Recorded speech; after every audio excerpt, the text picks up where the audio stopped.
obviously pining back to sort of early summer, and humidity 55%, winds, tiny wind to the southeast, not too much to worry about.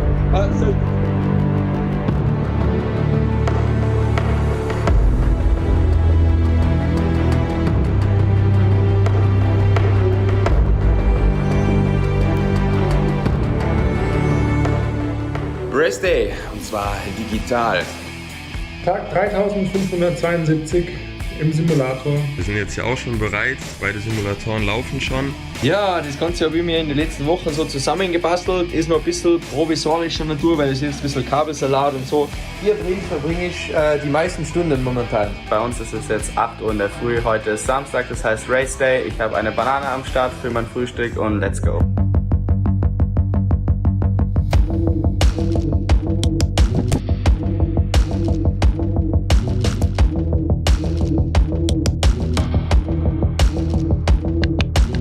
Einen wunderschönen guten Morgen, liebe Nordschleifenjünger. Das ist mein Lenkrad mit ein bisschen Tennistape, um Grip zu haben. Ja, ein bisschen besondere Vorbereitung normalerweise. Wir haben jetzt gleich Qualifying, würde ich jetzt mit dem Team sprechen. Hier sprechen wir über Funk. Natürlich die Möglichkeit mit Screen zu fahren, aber auch mit der VR-Brille. I'm running the triple screen option. It's for me the perfect solution. Aber ich denke, wir sind top motiviert, nicht wahr, Tim? Ja klar, für mich das erste Rennen. Voll drin, Finn, ja? Das Rennen der DNLS steht an in diesem Gerät. Ja, thank you very much. Practice Server ist offen. Ein paar Autos fahren auch schon. Jetzt gehen wir mal auf die Strecke und dann gucken wir mal, was geht. Die Ampel ist noch auf Rot geschaltet. Weit fächern sie schon aus. Das gibt, glaube ich, die erste Verzögerung. Jetzt ist das Rennen freigegeben.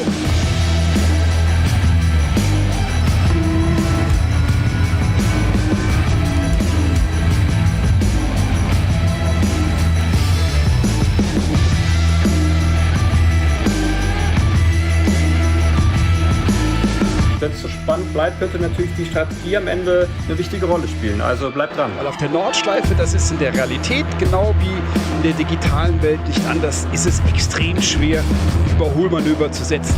Blaue Auto ist vorbei. Nein! Nein! Oh nein! Definitiv eine Position verloren hat. Bruno Spengler dreht sich raus.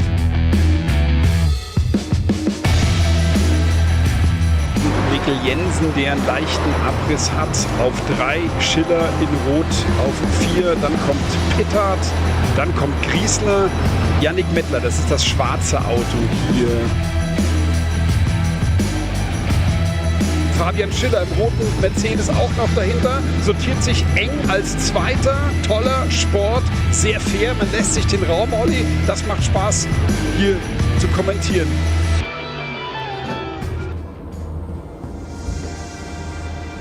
Teilweise so Twitch schaue, ich weiß gar nicht, wie die so rumalbern können, ich bin so konzentriert.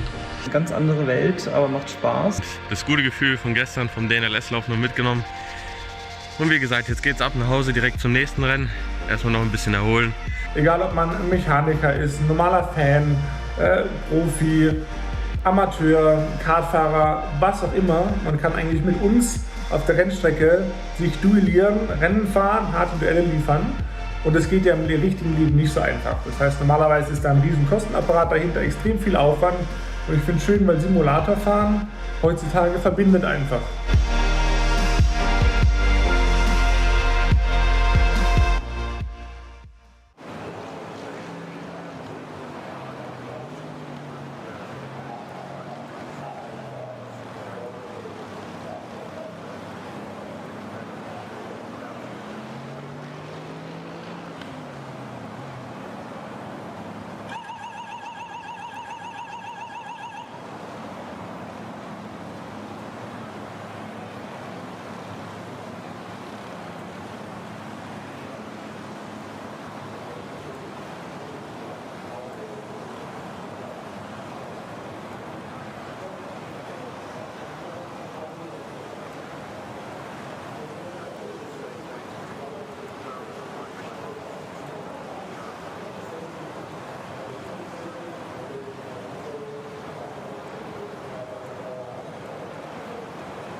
Welcome along if you are just joining us.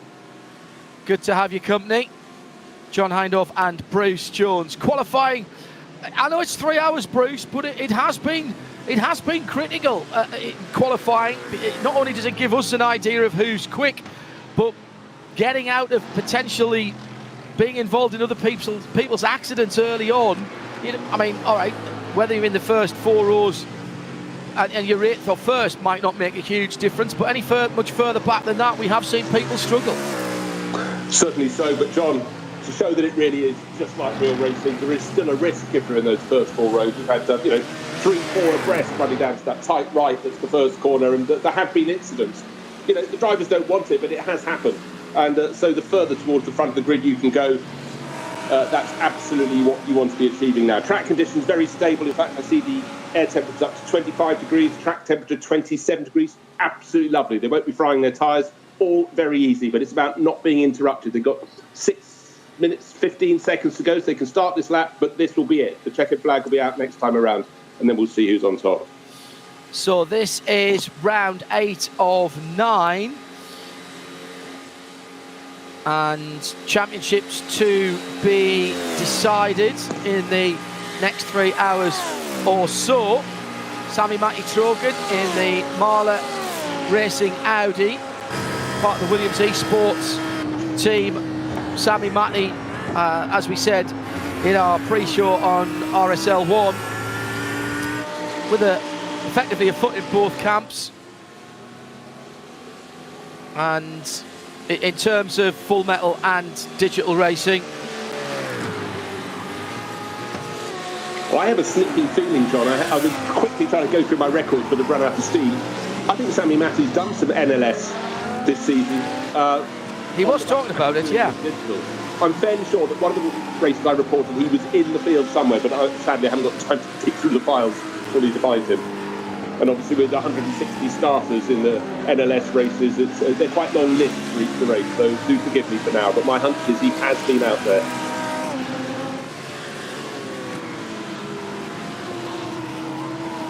So that's Sami Matti-Trogen through, and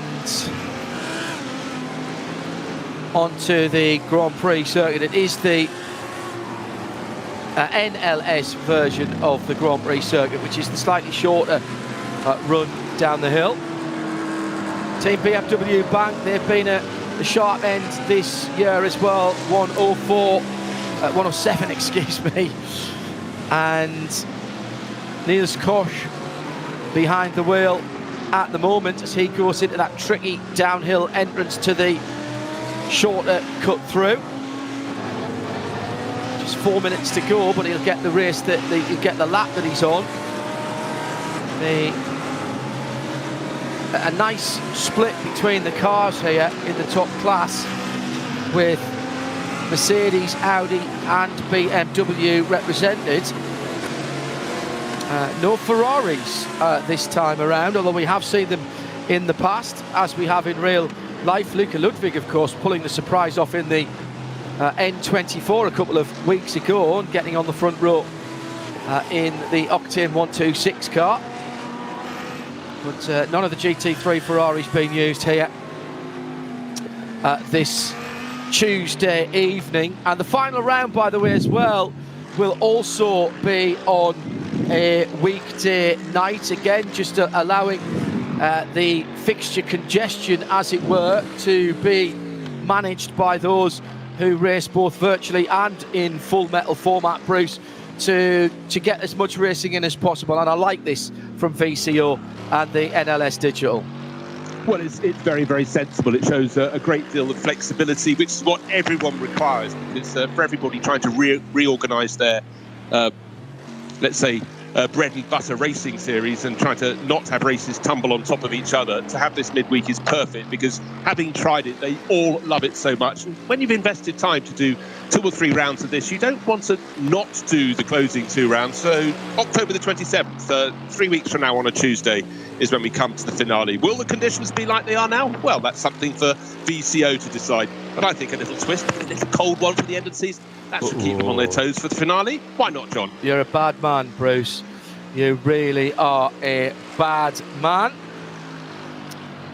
So Phil Ellis out at the moment in the Manfilter Team HTP win. We're back in its yellow Manfilter colours. We have seen this car running in the black, almost all carbon colours at various stages of the season. And Phil just climbing up through Mud Curve, Klostertal, heading up to the base of the carousel, which is where he is now, assiduously staying off the curbs, which is very smart indeed. Now climbs up. Remember, this is qualifying to the Caracciolo carousel. About 5:14 there, so that's a pretty decent time. 7:53 is the best by the 189 BS competition BMW. Then BMW back a second and a half further back. Marlow Racing Team in third for Audi. Williams Esports, another Audi 109 in fourth position. Then the Phoenix Racing Esport Green Team in fifth, in the top six made up by BMW Junior Team. Schnitzelarm Racing, the one that always makes us feel hungry, is in seventh. Huizingveld Team 101 in eighth. The other classes have already qualified, so on pole position for the Porsche category, Sim RC Cup the 276 ahead of Asher Racing and H2 Performance. And in the other categories, Course Sim Racing in the 303 ahead of the 301 from Team Huizingveld, two of the teams that we mentioned earlier on in the SP10 category, effectively the GT4 category. Those two have been battling it out all season as well, and expect to see those at the front of the field. So coming into the last 25 seconds, laps that are on.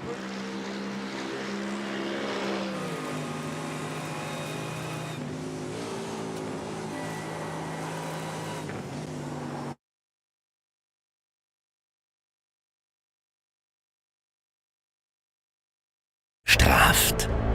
Denn nur wer auf Qualität setzt, kann das Rennen gewinnen. HR-Spezialfedern. Das Fahrwerk.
So qualifying coming to an end now, Bruce, and a decent lap there from the Manfilter team and from Phil Ellis. Dan Hartman now with the 33 BMW coming to the end, currently in 7th position.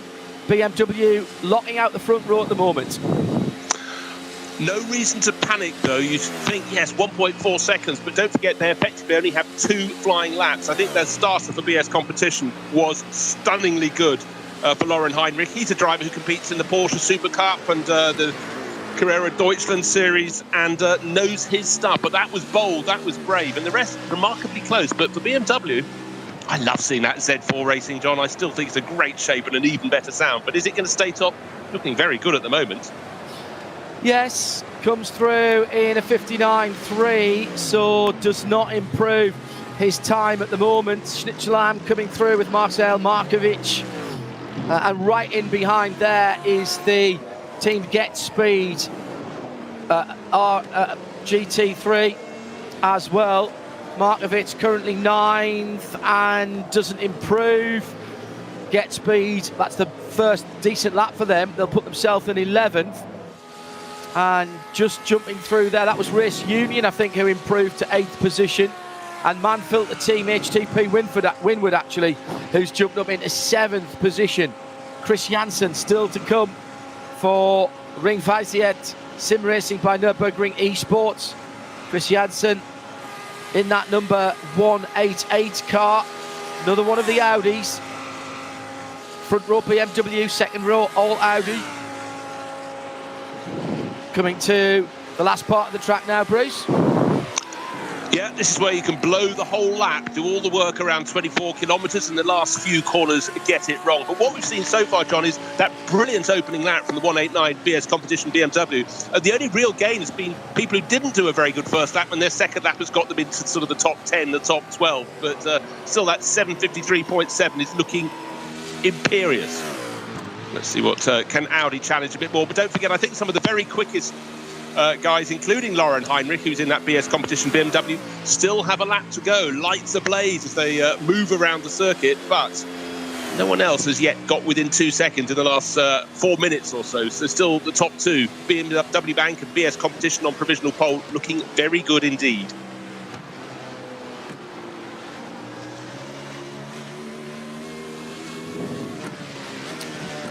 So these last laps will count.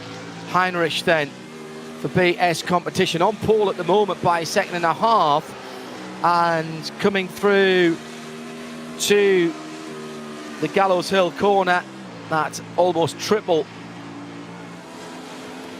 pressure corner that brings you onto the long Dottiger Hohe. I'm not sure he's going to improve, if I'm honest. Very distinctive colours, blue and dark blue stripes on the right hand side of the car, white and grey stripes on the left. Very distinctive, very easily recognisable.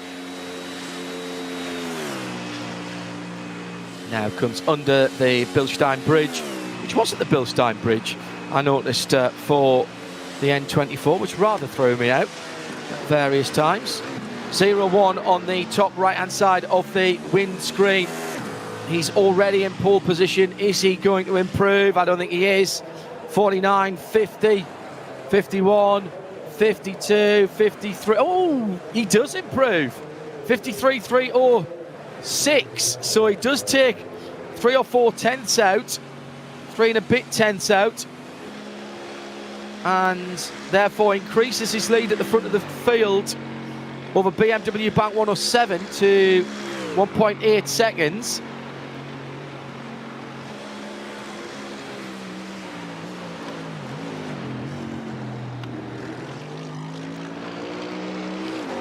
Now here comes Huizinfeld 101.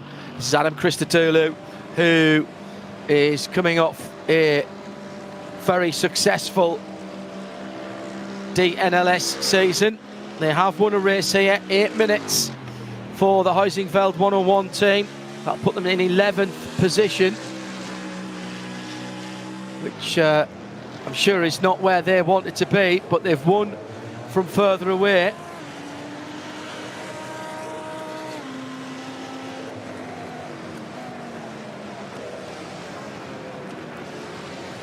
That's Niels Koch coming through as well with a 7:53.5. So that was close. Trimmed 1.5 seconds off the time. Very close indeed to BS Competition, but hasn't been able to take the pole. Just 2.5 tenths away, and the Audis are 2 seconds further back. Then it's the number 167. That being the, take a deep breath, Welland Racing, powered by EcoKart and Esports Team GT3. And that is Andreas Welland and Connor Carnick. They are showing well in 5th position. Then Phoenix, then Manfilter, Team HTP Winwood, then Race Union, BMW Junior Team and Schnitzelarm then pushed down to 10th position at the end.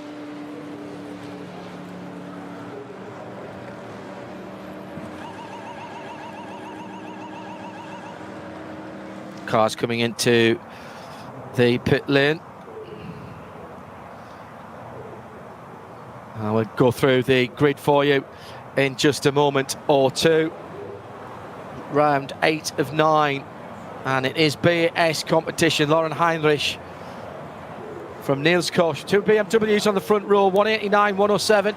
BS competition, Team BMW Bank, then a couple of Audi, Sami Matti-Trogen and Augustin Canapino. Canapino's been pretty impressive, so has Sami. And they will take the battle to the BMWs. Fabio Bisuch for Violent Racing, actually I should say, with Max Huffer. As we go through, down at the back there, a couple of Audis, EFP, Car Collection and Ring Versiert Sim Racing. Adrian Fruith and Chris Janssen, perhaps not quite getting the runs they wanted in qualifying. Set a little bit earlier on, the Porsche Cup class. Claudius Veed from Sim RC Cup Racing with half a second on Martin Asher. Then H2 Performance, Dennis Harris Fabry, Colin Dunker for Violent Racing. Then WS Racing Cup 2, Till Bermer, Tobias Zeigner, and Taku Watanabe for Novell Racing with Ring Racing. SP10's the GT4 category. Sindre Setsas, along with Carl Janssen, looking for the championship today. 3 Porsches at the top with Leonard Hartenberg for Team Heusingfeld and Team RSO 397, Manuel Weibel. And then a couple of BMWs, Dylan Pereira and Vasilios Belotsiotis is how I'm going to say that. Belotsiotis, yeah. Christian Bug, Tim Neusser, Victor Brill, Stephen Ebert and Marek Buchmann. So 10 in that category for SP10. And in TCR, Christian Berg a little bit further down, by the way, in Sorg Rennsport in 6th position. And that leaves us with the small but perfectly formed TCR teams with 7 cars in TCR. And they are once again going to provide us, I'm sure, with great excitement. And on pole, and again this was set a little bit earlier on in the perfect conditions that we have here by Sim RC TCR. Jürgen Frank, Marius Gollenbeck, they've battled each other all year and the gap between them was less than half a tenth of a second. Marcel T for Team Heusingfeld, then .exe Esports, Dennis Neidhart, Moritz Peckel for Sorg Rennsports, Piranha Sim Racing and Team Nürburgring Esports. The cream has risen to the top again, Bruce Jones. Well, just a short while ago I said I really respect the job that Jürgen Frank and Felix Zuding have done. Another pole, but it's so close between the top 2. Just a second back to Marcel T and Dennis Neidhart, not that far behind them. So 4 cars roughly a second apart, but it's those top 2. They've been at it all season. Gollenbach versus Frank, be fabulous at the start of the race. Consistent excellence.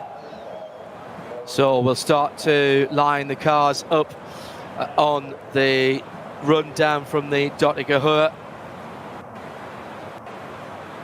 And the good news is that we don't have to have the long run to the formation lap all the way around the Nürburgring.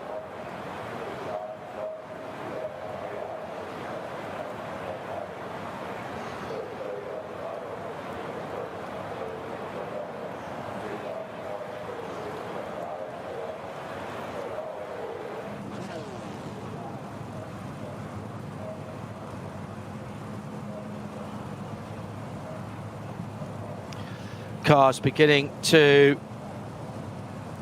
find themselves on their positions. It is a 2x2 start.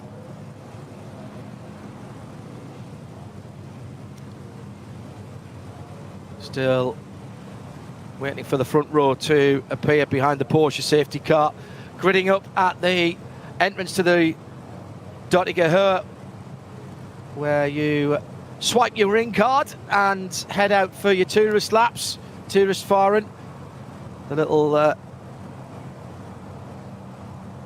hut just on the right hand side. Top your ring card up and then just present it to the barriers, and then head out on there with your road car or your ring special.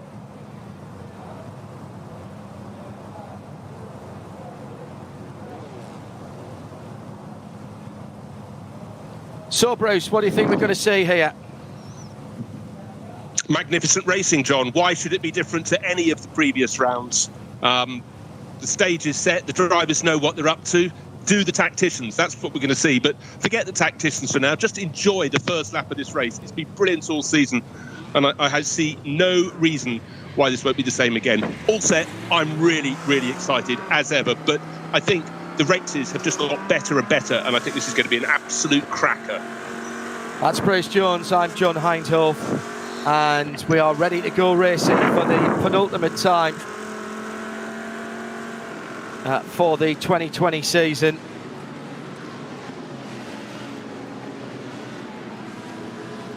What a championship this has been. Great innovations brought into it by VCO Esports. Race Spot once again providing the facilities for us as the first tranche of cars, the SP9s, GT3 cars, come to the line. We will have 4 separate starts, as you might expect. The Porsche safety car will dive into the pit lane on the right hand side and release the teams into the care of the pole sitting BMW. Not quite side by side on the front row, 1 or 2 people starting to move out of position. We've got the green flag, and immediately the pole sitter pulls over to the right hand side for BS competition. Diving down the inside, Team BMW Bank in the dark grey and red car tries to get the run down the inside. Mahler racing in the green and white, or the white and green Audi, one should say, trying to get round the outside, but that didn't stick either. So the 2 BMWs pulling away, and the pole sitter's got a cracking start. Then the 2 Audis from the second row trying to get in amongst it. The bright yellow Audi as well in there. The Violent Racing BMW, which is the white car with the 2 red stripes, right in amongst it. Then the Schnitzelarm car. No, that's the HTP. The Winward Man Filters racing car that goes through. The Schnitzelarm car a little bit further back, a slightly different shade of yellowy green as they head through the S's and down towards the cut-off onto the Nürburgring Nordschleife for the first time. The good news, Bruce Jones, is we had a pretty even start, and as the Get Speed Mercedes does have a little bit of a look there, heading down towards the cut-out onto the Nordschleife for the first time.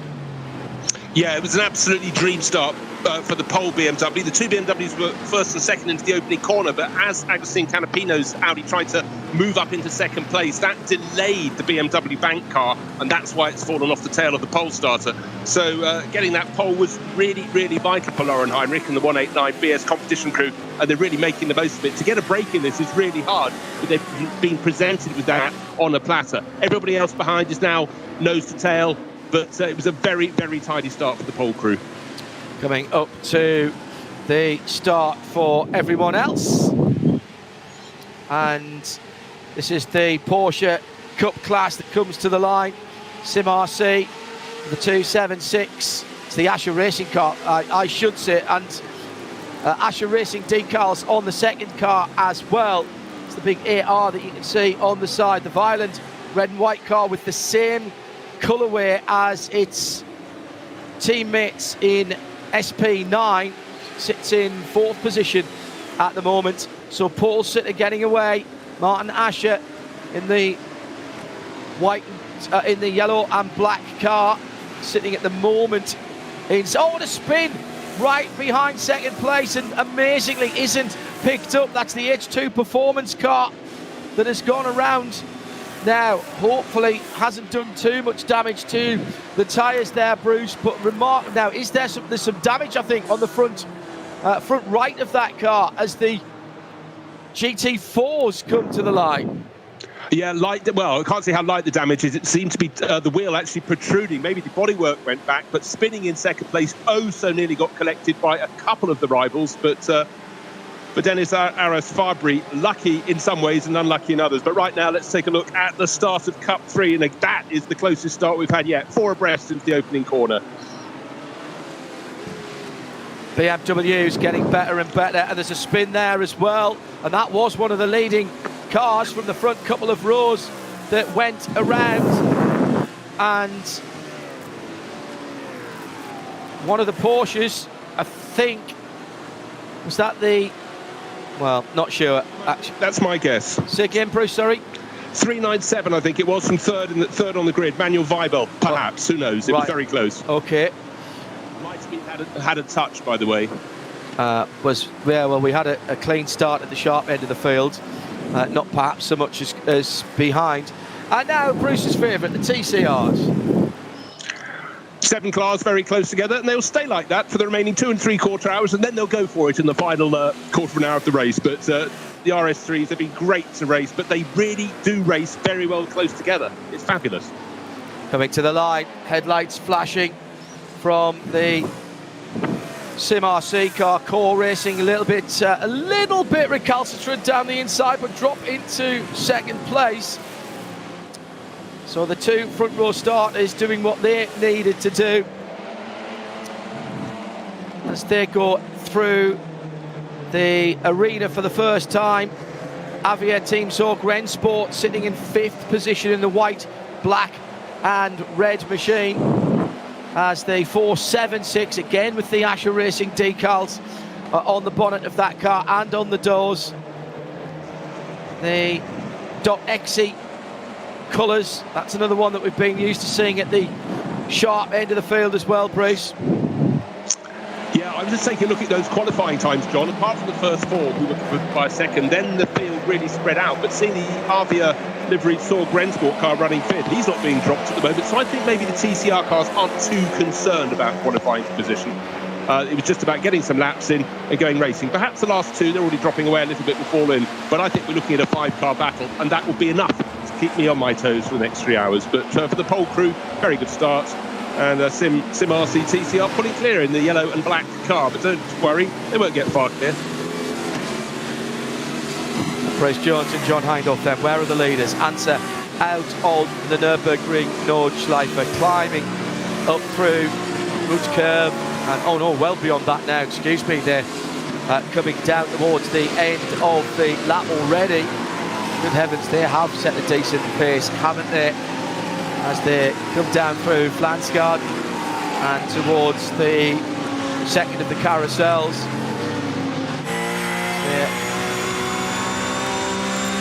Meantime, the Cup 2 cars have just gone through Breitscheid and are heading up the hill right now. Claudius Veed in second position. They're coming up that long drag. Just really trying to put as little steering into the cars as possible in these Porsche GT3 Cup cars. New Cup car for next season, of course, based on the 992 street car in real life. I suspect it won't be too long before we see that in iRacing as well. They've really been pretty good this year and getting some new content out. The new Dallara LMP2, which was trailed for a long time, sneaked out the new Corvette, the mid-engine Corvette C8R. And talking to the guys last weekend, hello Drew Adamson, hello the rest of the guys over in Boston.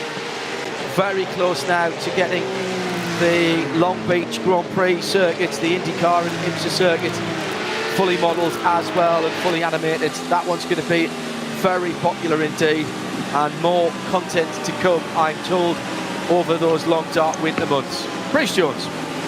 Well, there's been a big mistake in the battle for the Cup 2 class. SimRC's team started from pole positioning class, but Claudia Speed was running second behind the car that started from second on the grid. That's Martin Asher. Going into carousel, dropped into the bowl, powered up the bank, or no, slid up the bank, and now that lead battle is pulled right apart. He managed to recover, but by then, already 227 had broken clear. So that is unusual. Martin Asher has not been, he's been driving fabulously this year, but just there, the little slip up from Claudia Speed. Don't forget, he scored his first winning class last time out, but this time maybe pressing too hard too soon. He's made a slip up, but in the lead of the race, it is super close. No one has made a slip up in the SP9 class. Which is what we've sort of expected to see. Max Hoffer, the Phoenix, has a look round to the right, then to the left, and then right again. You're not crossing the road there, Max. You're trying to make a position on Phil Ellis for Man Filter. The HDP Winwood car holding on through the complex. Now heading out onto the short version of the Grand Prix. Luke, still 2 hours and 51 minutes to go.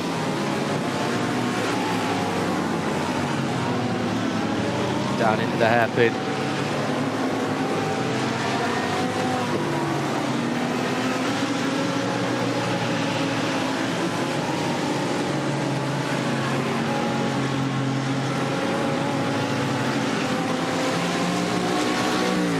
So, battle for 6th position.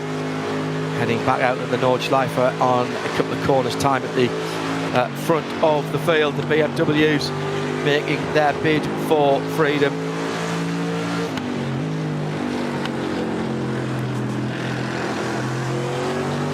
Don't forget, we've got our enhanced timing, all linked via the page at radio-show.co.uk. Good to have your company if you are with us.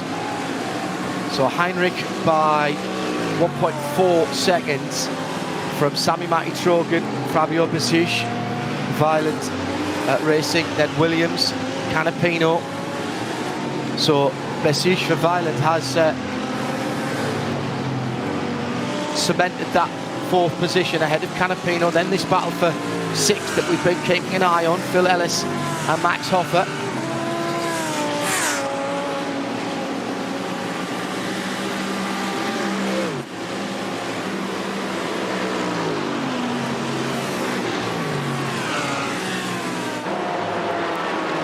Heading out onto the circuit for their 2nd time of asking. Usually 23 or 22 laps. All depends on the pace at the front of the field. Keep on racing. Oh, spin! Right in front of 4th place. So that was a change for 3rd place then in GT4. A spin coming onto the long Dottinger Höhe from the previous 3rd place car, and that has dropped them down then, and through goes Vasilos Belestotis for Keep On Racing. And I reckon then that must have been, was that Victor Brill that spun ahead of him, or Marek Borkman? But somehow managed to get through. Hartenberg still in 2nd. Sindre Setsas still leading. Might have been the Schnitzelarm Racing Youngsters car that spun, but certainly all of a sudden there was a car facing the wrong direction, and somehow, Bruce Jones, they managed to all avoid it sitting behind. Well, my money, John, is on the fact it was a SimRC car. It was yellow and black, and it started 4th, was running 3rd. That would tally. Dylan Pereira, all Luxembourg crew with Tom Valentini, but that was very, very close avoidance from those behind. Very odd place to spin as well, coming onto the long Dottinger Höhe, which maybe got on the throttle a wee bit too early. But a fine piece of avoidance by Vasilios Beletsiotis.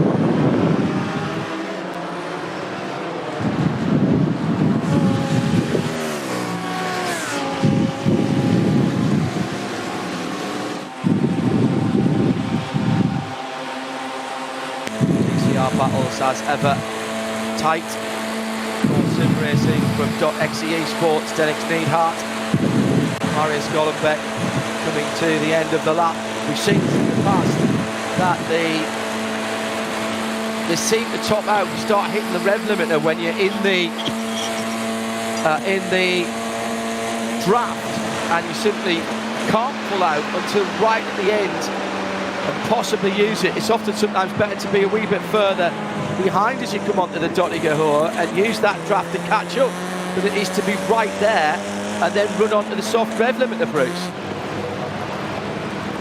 Absolutely, but I think these drivers have become very, very wise to it, John. They've learned that in the opening rounds and built on it from there. But TCR, 4 cars, about a 4-car gap, then the 5th car, as I thought the first 5 would get clear. But the first 4, how tight we'd like it to be. But about to have a little challenge to go into the first corner, didn't quite work. So, as you were, gentlemen, but 404 pushing on really hard, driven by Marcel T.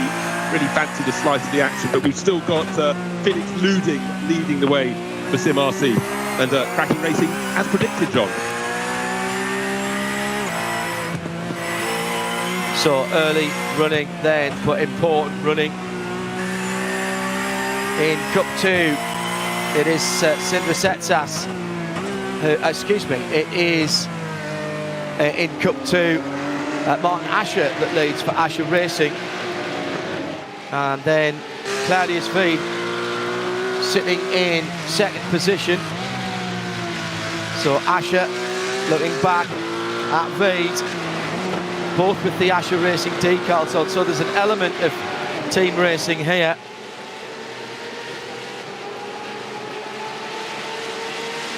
But every man for himself, I would have thought. Veed then in the 276. Sim RC has to be, I think, in terms of the overall, Bruce, the way that they have covered all of the different classes and been competitive with all of their teams, surely they've got to have been the team of the season if you look at how they've been distributed between the classes. You'd absolutely think so, John, and I think they'll probably have people banging on their doors to come and race for their teams in the various categories next year. Just having a little look at the car in 2nd place. When I say 2nd place, making a bit for the move and going almost through. Just do you sense there's a little bit of bodywork damage on the nose of 276? Oh, might be. Having a little bit of a closer look at that. They did get a decent run there. They're at the bottom of the run up to the Caracciolo Carousel. Martin Asher, who has a pawn shop for running these 3-hour races on his own, has got a teammate listed for him this week, but that hasn't always proved that he's going to drive with somebody. We've seen that in the past, haven't we, Bruce? And he's still done the race on his own. You know, when somebody enjoys what they're doing, as he clearly does, and is as good, he has them as a backup. But he's rotated through a few co-drivers, but there's always one name on the list, and that's his. But Martin Asher, what a season he's had. But for me, one of the things is the 2 BMWs come through at the front of the field. We've got our first pit stopper, John, from 4th place. That was the Violent racing car. Diving into the pits, Andreas Violent at the wheel. So that is a different tactic to the norm. After just 2 laps, never seen that before. It's an odd one. It really is. So how will that play out in the rest of the race? Haven't quite at the moment got enough of a run on the data to say, from the computer's point of view, exactly how many laps we'll get, but we've started in the past, we've seen 21, 22, 23. I think we had one. Did we have a 24-lap race in the 3 hours as well, Bruce? Or did we get stuck on 23? He thinks. I think we might have done. I think we had an 8.88 stint, but I think it is just very, very close with where the clock is at the end of 3 hours, or where the field is. I think it's, and again, that's the thing that could really muck up your tactics. If the lead driver comes through and starts 1 extra lap, then suddenly your maths might not have been as good as it could have been.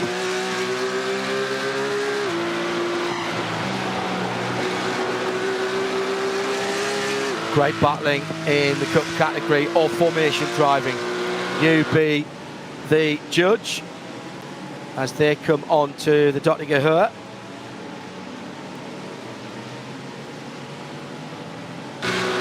And a bit of a gap back to third position. Oh, and that is the opportunity for the passes.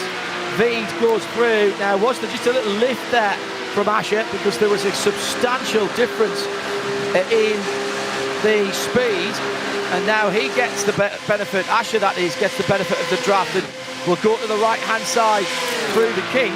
That puts him on the left going up the hill for the tighter part of the chicane. A bit early to be thinking, Bruce Jones, of making the dive bomb down the inside. We've certainly seen it on last laps before. Yes, that was an interesting one. It was as though he was practicing what he might be doing on the last lap. Drop back and then get the toe, sort of a bit like they always used to do at Monza before they put chicanes in, so that you've got the toe to the finish line. But I don't know, it's a little bit of dicing, but certainly Claudius Veed has been looking very, very flighty in the lead of the class. He's made an attempted move, now he's made one that's worked. But Martin Asher's not lying down yet, and he's entertaining royally. Meanwhile, that battle for what is now 5th and 6th, of course, with us having had a pit stop in the sharp end of the field. Still Phil Ellis working very, very hard indeed to keep Max Hoffer behind him, 5th and 6th. HTP team windward, the man filled the car, and then in 7th the Audi, in 6th, excuse me, the Audi Phoenix Esport. Max Hoffer and Phil Ellis, they'll have seen each other in paddocks around the world as well. Lap time's impressive. Top 4 have all been under 8 minutes last time around. And remember, we have had that early pit stop that has taken the Violent Racing car of Fabio Bezusch out of the battle at the front of the field. And he's dropped down. He's not out of the pits yet either. He's dropped down to 22nd, so he's in the middle of the 911 Cup class. So not even getting any benefit, Bruce, from a bit of clear running right now. He didn't think it through very carefully, unless there was bodywork damage that we didn't see. But the fact of the matter, he was still running right in the lead grouping. I think he came in out of 4th position, might have been 5th position. He started there or thereabouts. So clearly nothing wrong in terms of performance. I don't know if they know something that nobody else does. If that's just a straight tactical decision, then coming back out into traffic isn't the winning answer they were looking for, I would have thought. So I think there's something more to it. I think there must have been some form of damage.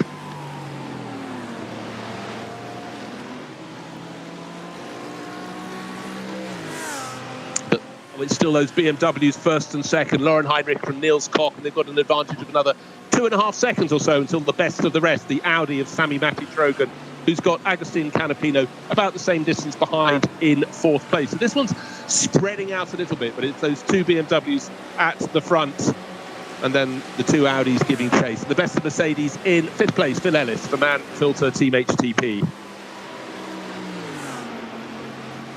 Thank you, Bruce. So what is the front of the field going to be doing in terms of their strategy? And the answer is we don't know, and we won't know until it happens. That tends to be the situation.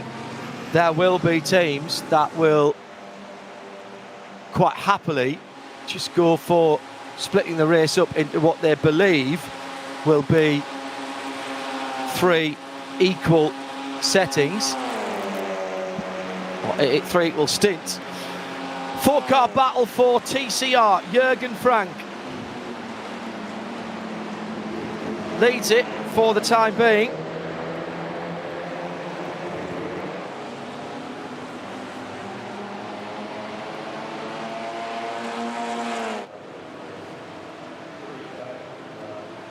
Across the line. Frank for Sim RC TCR. In 2nd place in the TCR category. It is the Heusingfeld machine, the silver and black, very Las Vegas Raiders. Shea Adam will be cheering for that one, I'm sure. Not the greatest result for them at the weekend in their new stadium. 404 then in 2nd. 3rd place for Core. Marius Gollenbach and then Dennis Neidhart. in 4th position.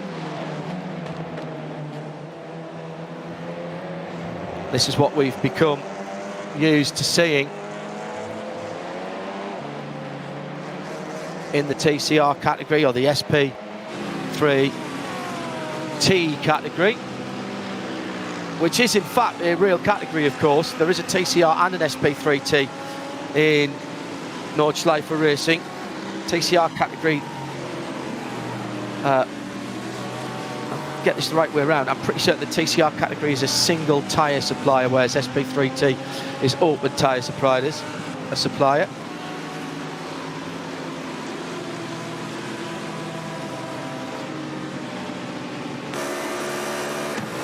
So battles at the sharper end of the field in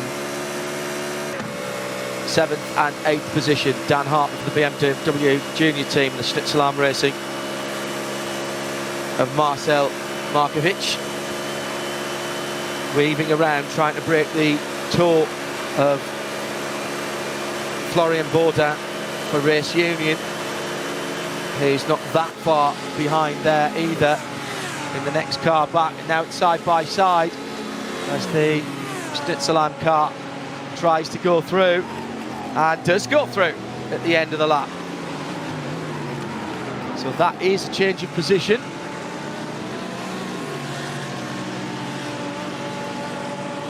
Up to 7th position for Markovic. Oh, who was that diving into the pits? That was Adrien Furwer. The AFP car collection machine has come in from 10th position, just behind the battle we were describing for you.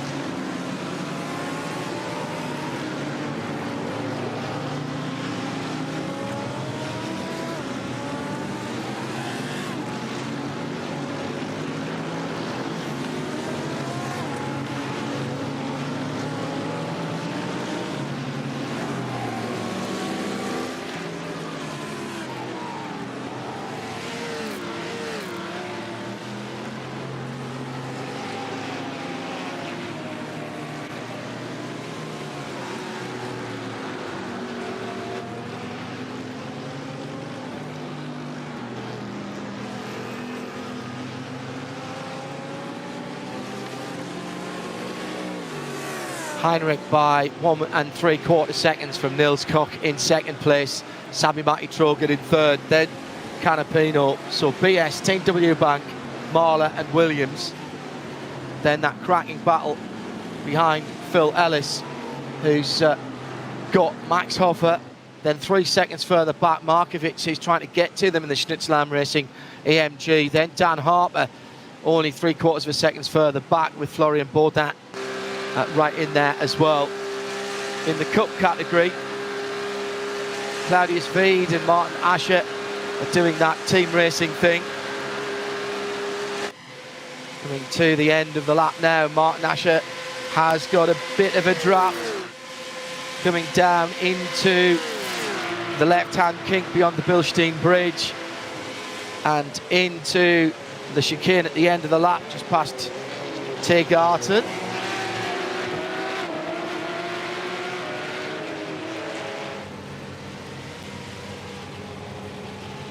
Across the line, they stay in the same positions. Good run by Violent Racing and Colin Dunkler, and he must have just put a fastest lap in. Yes, he has. 8:08.6 for the 911 Cup class. Sindre Setsas, by the way, has the best race lap for the SP4s.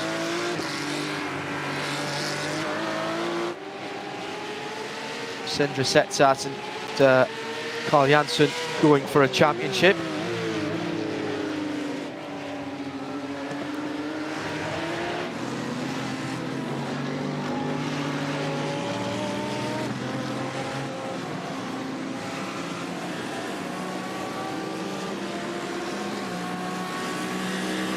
Fifth and 6th still at it.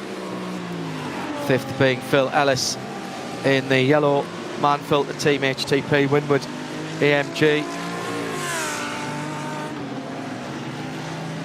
down through Callan-Hard, dropping down, all downhill from that point for Siphon, and then X-Muller at the bottom of the hill with the bridge.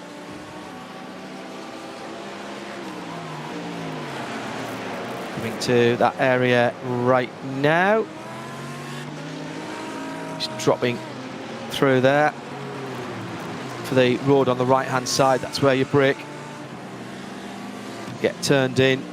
Been resurfaced here in the last few years, part of ongoing improvements at the Nürburgring Nordschleife, and it has made the track in full metal racing quite a bit quicker. Back to the TCRs then. Always good for a bit of race action. Jürgen Frank from Marcel T, from Marius Gollenbach, from Dennis Niederhart, or if you prefer SimRC, Huizingveld Core and .exe Esports. Nothing between them, as Bruce was suggesting early on. Qualifying not seeming to be quite as important to the TCR or the SP3 T runners.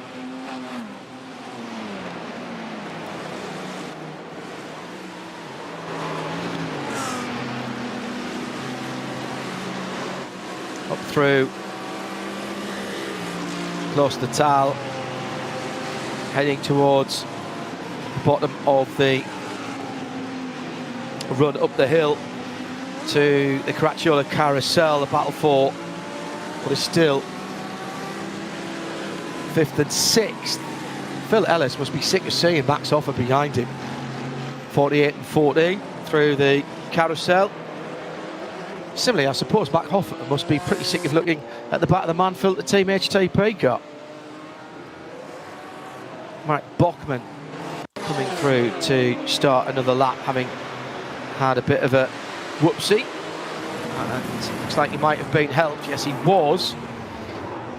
That's the MSC. Oh, and he managed to get the BMW, and that is the 376, Dylan Pereira. So Dylan's had a couple of spins. There was a coming together there, and then a second. That was coming to the end of the lap just beyond Tiergarten. And both of those cars coming together.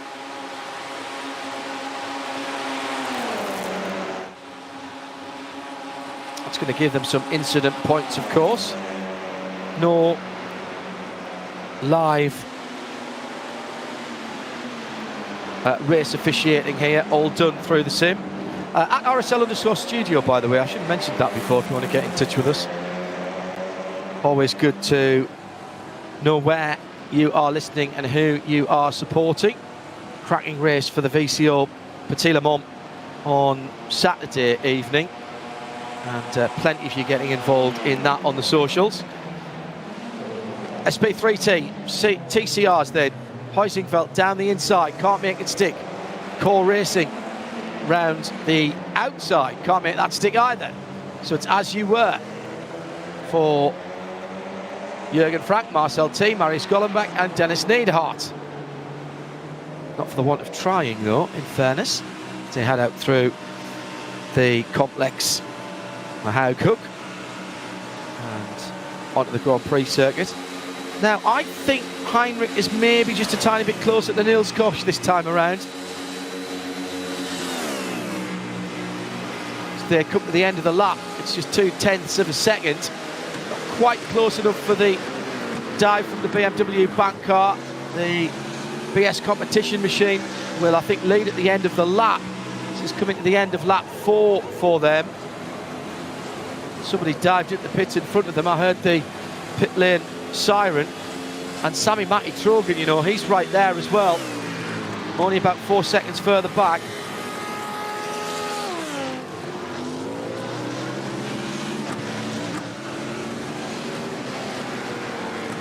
Udo Sud, the BS competition car, holding on to the lead then by about half a second. That's the lead of the race overall. 4 laps completed.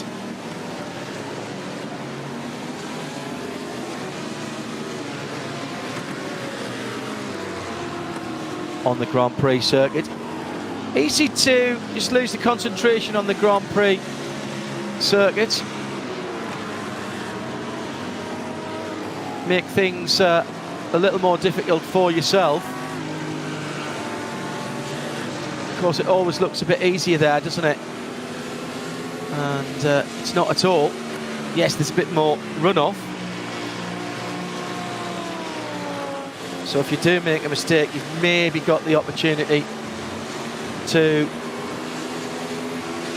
gather it all back up again.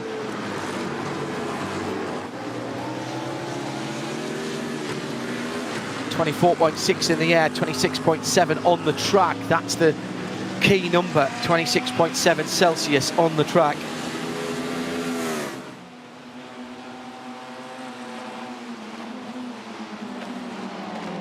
That will be what everybody's looking at for the tyre wear.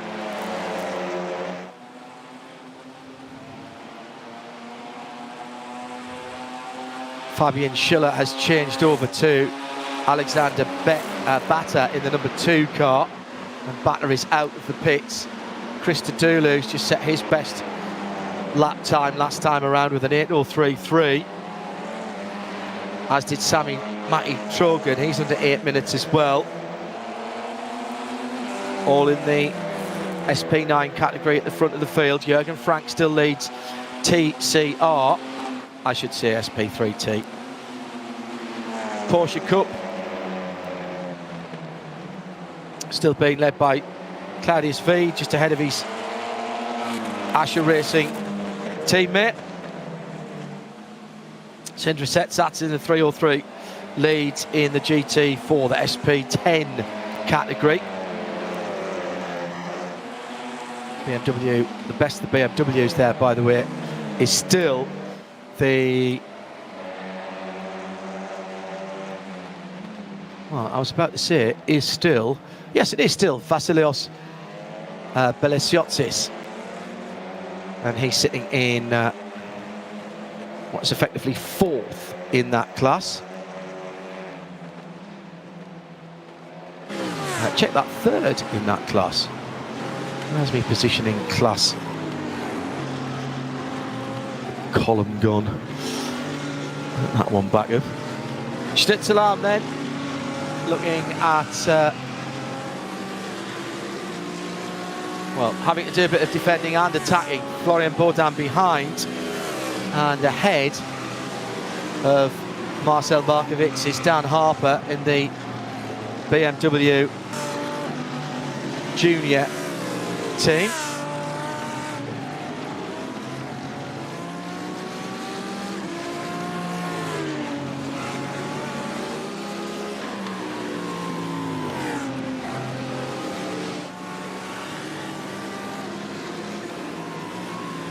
Philip Ellis has had Max Hoffer behind him pretty much all the way through this race. It's been an extraordinary run.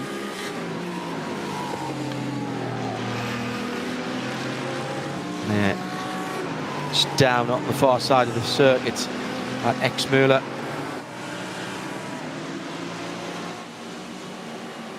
Coming up through there now and heading towards Bergwerk. Got to be patient there. Wait to put the throttle on. No hint of any defensive driving, by the way, from Phil Ellis. He's at the front of the field. Team BMW, Bank and BS Competition have swapped places. So Nils Koch has gone through into the lead.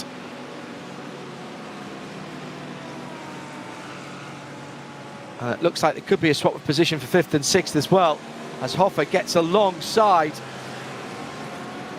the HTP machine, and the leaders are in the Kleine Carousel, and it is definitely, excuse me, they were in the full carousel. It is definitely the number 2,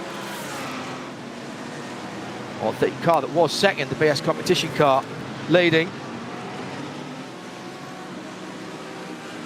So sneaking through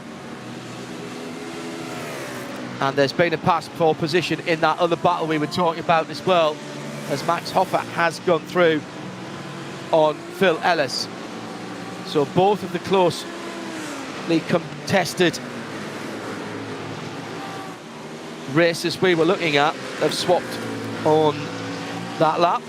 So new leader, Team BMW back then, from Lauren Heinrich in second place as they go through and out of Brunchen. Through the ice curve and towards Flansgarden, picking up pace all the time here, super quick part of the circuit. Got to know which curbs your car is happy using and which it isn't, because you cannot afford to put a wheel wrong at this part of the circuit.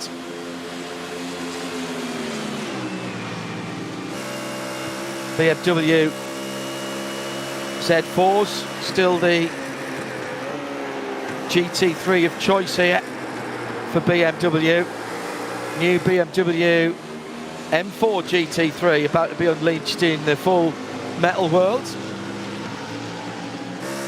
taking over from the M6 GT3. BMW unusual, if not unique in fact, in that their racing cars for customer racing are all different models from their portfolio. There's the 240i M, or M240 actually as it is now, soon to be replaced, we are told, by BMW M Sport by the M2 competition. As the battle for the lead goes down the Dottinger and it looks like BS are going back through. Yes, it is. Have to go the long way around under the Bilstein bridge, but that means that we've had at least a couple of changes of the lead on this lap. So the entry level being the 240 M240 Cup car. It used to be the Cup 5 class on the Nürburgring. Then you've got the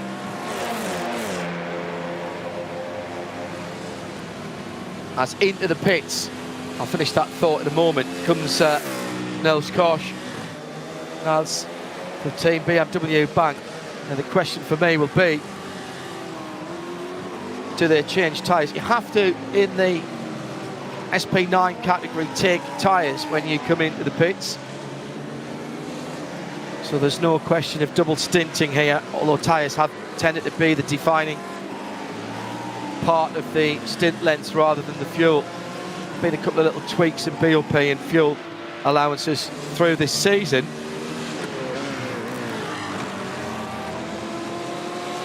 Sami Matti Trogan then promoted into second. I'll finish the thought about BMW. M4 is the GT4 car now for BMW and is modelled accurately by iRacing, of course.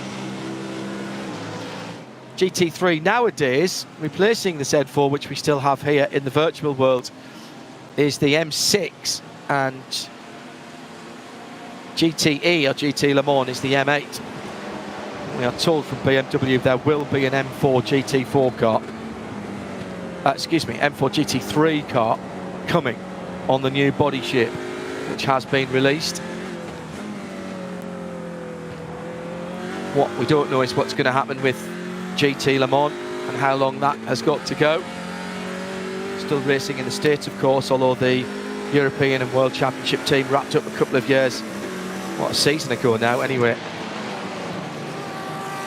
Now, danger time for not only the leader but also the cars he's passing at the moment. That looks like Core Racing's battling there into second place. So Marius Gollenbeck's got ahead of Marcel T for Team Heusingfeld. Jürgen Frank still leads in the 476 Sim RC.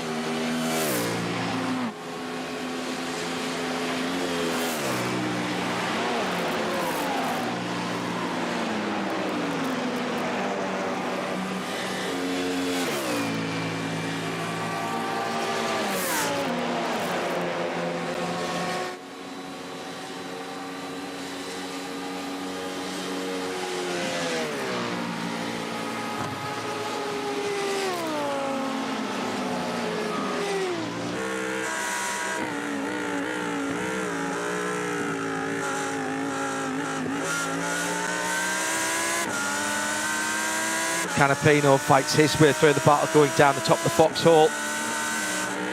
TCR battle continues. So quick down here. Canapino goes to the left of the second place car, and then the left of the leader. Just before the end of the foxhole and Adenauer Forest, Jürgen Frank did very well there.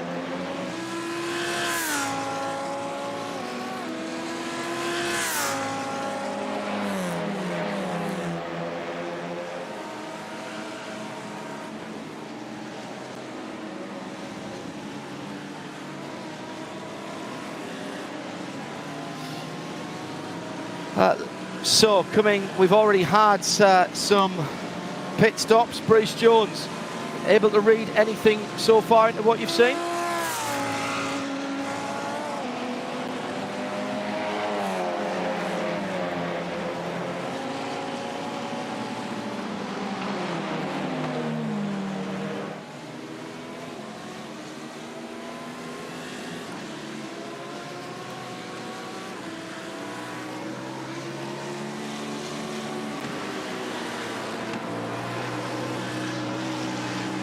And they'll all result in incident points, of course. BS have pulled out all of a sudden a 3-second lead.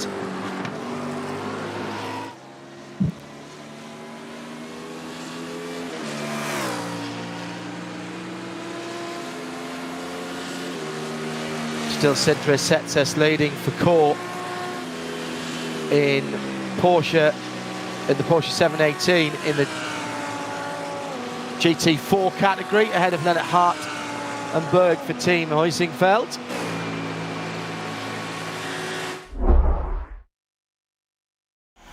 Eine Legende. Die gefährlichste Rennstrecke der Welt. Der kleinste Fehler wird sofort bestraft. Denn nur wer auf Qualität setzt, kann das Rennen gewinnen. HR-Spezialfedern. Das Fahrwerk.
The competitor, he had fought his way up the field, and the answer I think is going to be another competitor as they were climbing the hill on the far side of the circuit. He was right in behind the BMW Junior team, fighting through the TCR category. All looks good as they head down into Brunchen. Oh, there's a coming together between all three. So the junior BMW team, Team Heusingfeld in TCR, and the Schnitzelam AMG GT3. Typical Nürburgring accident at Brunchen. Ow. Well, that's just one of those things, Bruce, that sometimes you can't avoid when you're trying to pass traffic.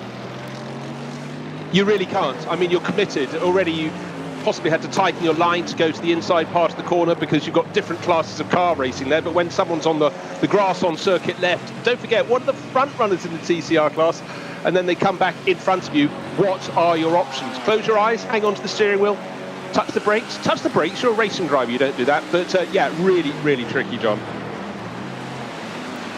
So that's then left Dennis Niederhardt to battle with the core racing car in second position in TCR. They're coming to the end of the lap, and Jürgen Frank has made good his escape from these two. In TCR terms, at least, Bruce, he's got a bit of a breathing space from second and third. Yeah, but just looking, Martin Asher, after that incident, is only about 10 seconds back as they come across the start-finish line. So he's far from finished. I don't think he picked up any damage at that incident going onto the Dottingerhöhe, but would have certainly got the heart rate up a little bit. But finally, there is an advantage at the front of that class. It's not by many seconds, but it is still clear air, and that is unusual. In the Porsche category, Sindre Setsas yet to... Oh, engine blow. Engine blow, I think, into the pits for Dan Harper. Well, that will be as a result of the incident earlier, and he's had another crash as well, and taken out the radiators, and that is a done day. There's oil down as well. The Aviazor Rennsport car is all over the place too, trying to avoid. Well, we saw that Team BMW Junior car involved in the three-car incident, and then just a little clip on the rear end of the Aviazor Rennsport car. All sorts of smoke masking the view from the oily BMW. Can't put its virtual oil onto the virtual track, but it wasn't helping the visibility at all. And yet again, somebody involved in that accident, Bruce, who was really minding their own business.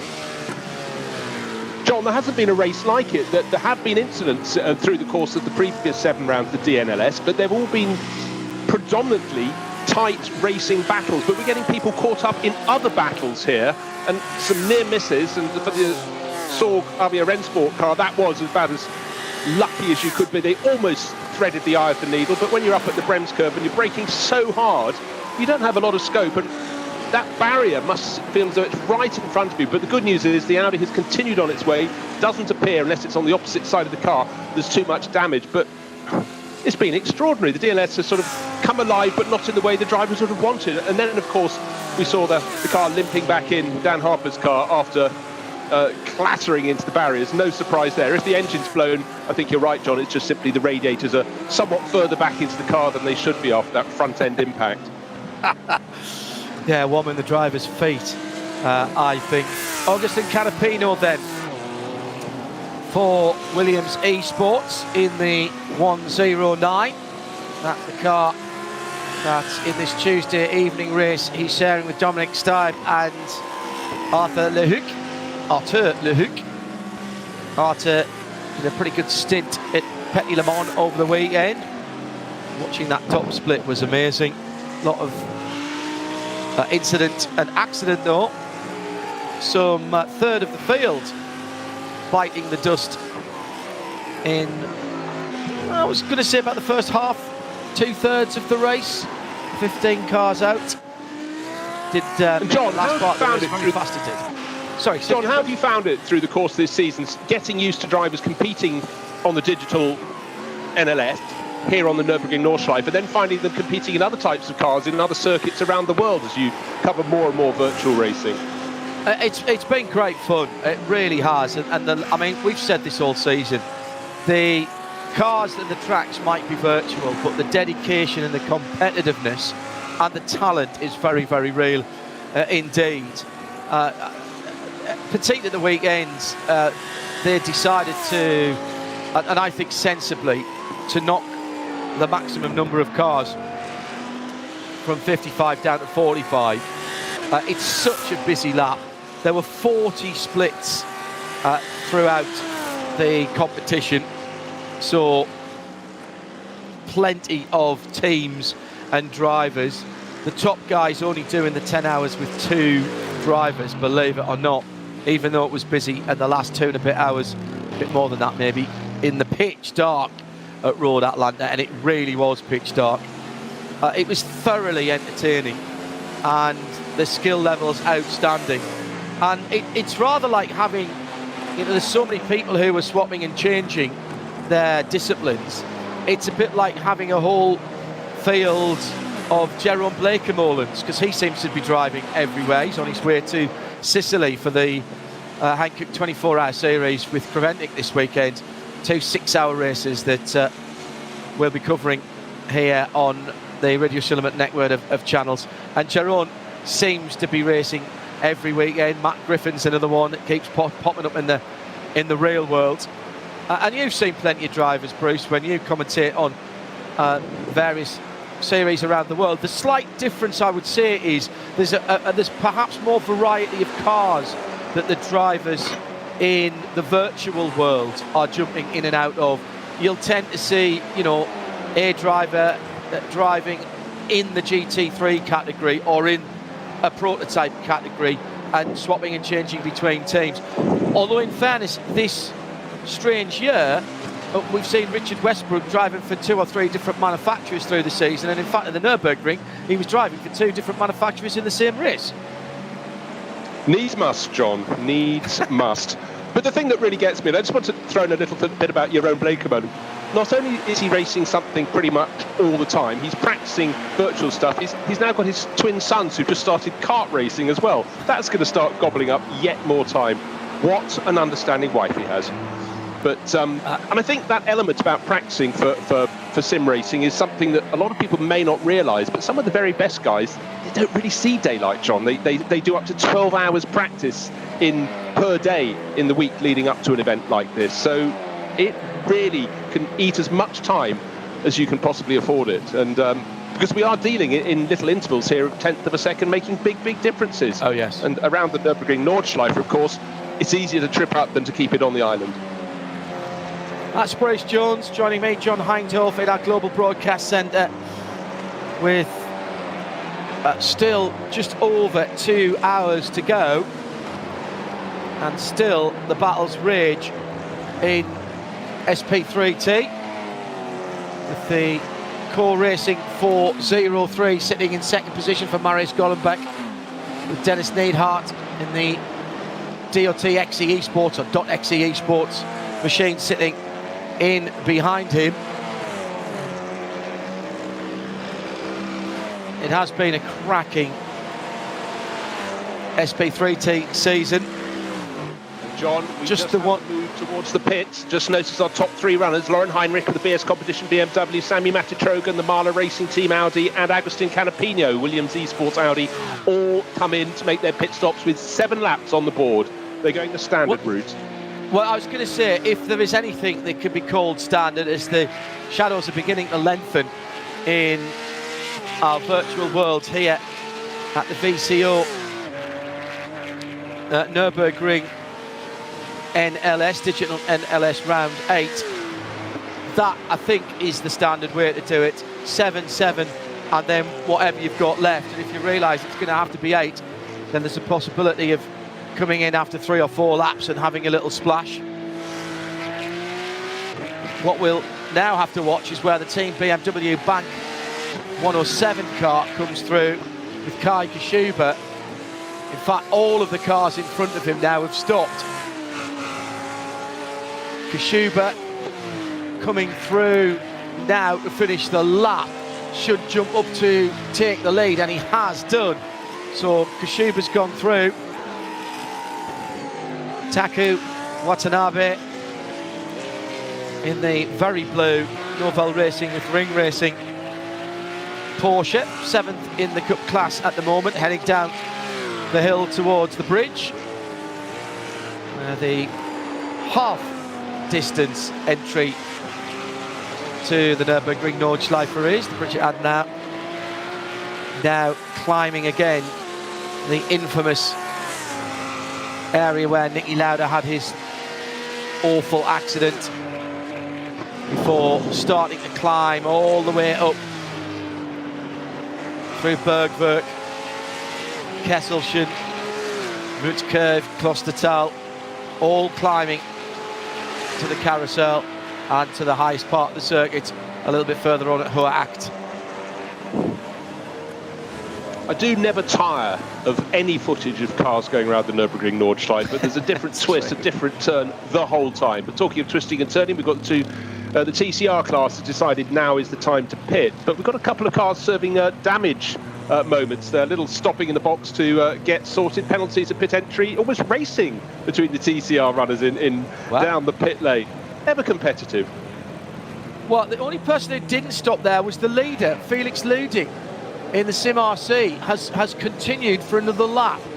Now we normally see 6 or 7 laps for the TCRs, so Luding has kept his foot in, presumably thinks he's got a bit of clear road and will have a crack on. Meantime, in the combined SP10 category, GT4 if you will, Sascha Berger, the Zorg Rennsport in the dark blue, almost purple and white car, sitting in behind the Keep On Racing STS Sim Racing team of Loris Brock. That's one of the BMWs, the 310, 310. And that is the best of the BMWs at the moment. One of the things, John, that really gets me is when you have an established race livery, say, for example, the Get Speed Mercedes, races number 2, Fabian Schiller at the wheel, the real-time driver of that car racing in sim. But looking at the RN Vision STS BMW, which, as you pointed out, is 4th in the Cup 3 class, but the top BMW, that is normally, I look at that car with that livery, races in the GT4 European Series, I look at it, I think Gabriele Piana, then I see it's Loris Brock driving it, so you don't quite have the tie-up. Great to see the liveries, but it's far less confusing for me. We've got the real-time racer in the correct livery, but good little battle going on out there. Tobias Barker in 8th in one of the Porsches in that category. T3 Motorsport by Simacek and the Sim RC.de Carbon. Tom Valentini in the BMW with, was there a little bit of damage on the front of that M4 GT4? Maybe not. And it looks Tom Valentini. But John, that was the one that had a spin about 2 corners into the race, was rotated from 3rd position in class. In fact, just clouted a curb, and Valentini needs to maybe back it off a little bit. He's getting quite rowdy in trying to get ahead of the cable. Of course, that's his target, but certainly some of these curves, as we know, are level at the ring, and others are quite steep, and he hit one of the steep ones. You could see that BMW really being thrown across the track. So Robert Hager has taken over the BS competition number 189. Alex Aran has jumped into the Marla Racing team. The man from Bilbao taking over from the Argentinian Agustin Canapino, who started. Alexi Elamar has taken over the Manfilter team, HTP Windward AMG GT3 from Phil Ellis. Williams Esports has got Dominic Staub behind the wheel now of the 109, and Mats Rieberich for the Phoenix Racing Esports, and Marvin Otterbeck in the Race Union SP9 is in 7th position. Now they've all stopped now, but Kai Kashuba leads for BMW back, having that car stopped at the end of lap 5, let's not forget. Well, you could say that Kai Kashuba and Team BMW Bank have gambled. They had that cracking start to the race and were running in 2nd place behind Lauren Heinrich, but it's a big roll of the dice. Interesting to see what the gap will be at the end of this lap, because it was 15 seconds when the other cars that pitted 2 laps later, i.e. at the end of last lap, came in. But just trying to look at sector splits across the lap, with too many, it's making my head spin. But 19.5 seconds in the race so far is that Kai Kashuba BMW that's leading. Yeah, 7.57 for them, 7.59 for a couple of other cars, including the third place Marla Racing Audi. So Kashuba, I reckon, is nearly 20 seconds ahead of the field at the moment. The Violent Racing, powered by Equincore Esports team, Fabio Bisic still behind the wheel, and he started that car, sitting at the moment in 11th position. This was the one, John, that came in after just 2 laps, though, so he's getting pretty close towards his next pit stop. Yeah, he should be, if he's doing 7 laps, he'll be in at the end of this one, I reckon. No, the one after this one. It'll be 8 at the end of this. He came in after 2. Yeah, 1 more after this one. But even so, he should be slightly higher up the order. But I think his position may well change. Just remember, he did make that first pit stop. Disregard what it's going to be towards the end of the race. He made that from, I think, it was either 4th or 5th position at the start of the race. So he may slot back into that position, albeit fleetingly. Dominic Steib and Max Reberich having a scrap further down the field, and also the AMG. Now that's interesting. So we've got the Man Filters car of Alexei Elamat with Dominic Steib right up his tailpipes. A little bit confusing if you're watching the pictures, because the Man Filters HTP Winwood cars, the 08 in the window, and Dominic Steib, I think, a 03, so that's 8th and 3rd. That was the last time they passed the start-finish line, but they are battling much further up the field now for 4th and 5th position, which tells you, as this is effectively their out lap, what a good pit stop Alexei Aloma had, because he will have pitted beyond the start-finish line down towards pit out. So he came in 8th, and at the moment he's gone out in what is 4th position.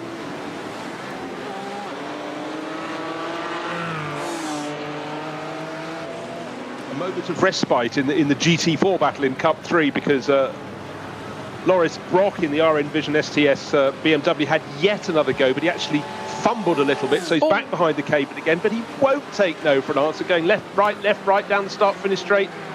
This is like a 2-lap sprint, not like a 3-hour race, but it's been enthralling, this little battle, but the Cayman, yet again, seems a little more nimble. He dives very deep into the corner. Wonderful onboard footage. Side-mounted camera, effectively. I remember being at the DTM once in Norris Ring, John, where they decided to fit some cameras in the early days, almost before GoPro, on the side of, I think it was Christian Danner's Alfa Romeo. You know how tight the concrete walls are around the circuit there. I flinched like crazy, because suddenly he wiped the cameras out when he clonked into the wall, but you really felt as though you were sitting on top of the camera. And I guess maybe that was my gullibility, but cameras have come on a long way, and I think some of the angles we get here, some of the endless, infinite angles that are provided by VCO are just unbelievably good, so lifelike, and also just so exciting, all those variables. Well, and fair play to the guys at Raceport who put all this together, and the guys who were cutting the pictures. There is, I'm sure, and I think Nick Damon spoke about this before in some of the races that we've covered, there is, I'm sure, the possibility of having 1,000,001 camera angles, but sometimes less is more, and keeping it to what might be called the more real-life camera positions, and that in itself is a skill in programming the camera positions, which can be done in iRacing, and that's just as big a skill as doing the liveries. And the guys who do that are some of the unsung heroes, as far as I'm concerned, of the coverage that we've had. Well, they have to have absolutely less is more sometimes. They've got all these choices, but it's how they use it, and just keeping a cool head and being able to read the race. I mean, it's a phenomenal skill. If any of you ever have the luxury of sitting in a TV production truck and seeing the director calling in effectively maybe only, well, as many as 15 cameras, that's an awful lot to try and manage to tell the story of the race as it's unfolding. But with this infinite choice, you've got to be a clear, almost like a news editor. You've got to pick the pictures that you want and build the story. But they've got so much to choose from. I'm in deepest admiration of the work they do. Very impressed by Alexei Aloma. Last lap around, i.e. his first lap, flying lap out the pits, and 8:01.167 was the Mann-Filter Team HTP Winward Cars fastest lap of the race. Hasn't been able to get rid of Dominic Steib though for Williams Esports, but they are now only 3 seconds away from Alex Arana, who is 0.7 of a second behind Robert Hager for BS Competition. But that gap at the front of the field, Kai Kashuba for BMW back now 21 seconds ahead of the battle for second and third, which is heading down through the foxhole now. Yeah, because the thing is, he can lap under 8 minutes. He just did a 7-minute 59.4. The only other driver lapping at the moment, in fact, it's just changed on my screen, is Fabio Bezout, but he, of course, is the one that brought that 167 BMW in very early after just 2 laps. So he's running on light fuel load, and he's going to owe us a pit stop, as we discussed, John, next time around. So the Violent Racing BMW only got up to 11th place, and then it's going to be into the pits, and because of that very early first pit stop, it's possibly going to have to make a 4th pit stop at some point in this race. It'll be a splash and dash, but they really would have hoped to be up in about 3rd or 4th position at the moment before they drop back again, rather than the tail of the GT3 class. Oh well. My computer is steadfastly refusing to give me a prediction on how many laps we are going to do at the moment. Just under 2 hours to go, an hour and 51 actually to be precise, as we tick on to 9:10 in the evening, Central European summertime. Clearly in our race time it's a wee bit earlier in the day, although those shadows are lengthening around the Nürburgring Nordschleife. Still 25.6 Celsius on the track. Air temperature holding relatively steady at 24.5 degrees. So it's been pretty consistent through the race so far, as the battle for second and third heads up through Bergwerk and up through that long set of left-handers. I must say, John, I would reckon Alex Arana will pick his way into second place in fairly short order. Agustin Canapino did a great stint for the Mahler Audi team. We know they know how to win races. Robert Hager, who's in the car ahead, the BS Competition, one with that lovely blue flash on the front left-hand corner, doesn't have the experience that Alex has through the course of the DNLS. But actually, as I say that, he read the back marker a little bit better, built himself a tiny bit of advantage, but I expect that Audi's going to come right back onto his tail this time around. But again, traffic provides opportunity. It can give, but it can take away. But I would say Alex's experience through 2020 means he should be able to read the situations, grab those tenths of a second here or there as they present themselves. So I do expect a place change, possibly by the time they get onto the Dottinger Höhe. It's round 8 of 9 of the Nürburgring Langstrecke Series, the digital version of it, powered by VCO Esports. Hello there. Tuesday night racing.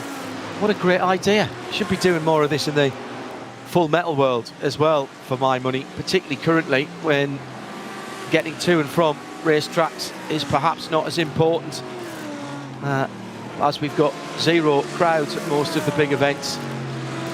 Could be doing late afternoon, early evening races, get away from the crowded weekend schedules, and that's exactly why we're here racing right now. And the final round also going to be a midweek event too.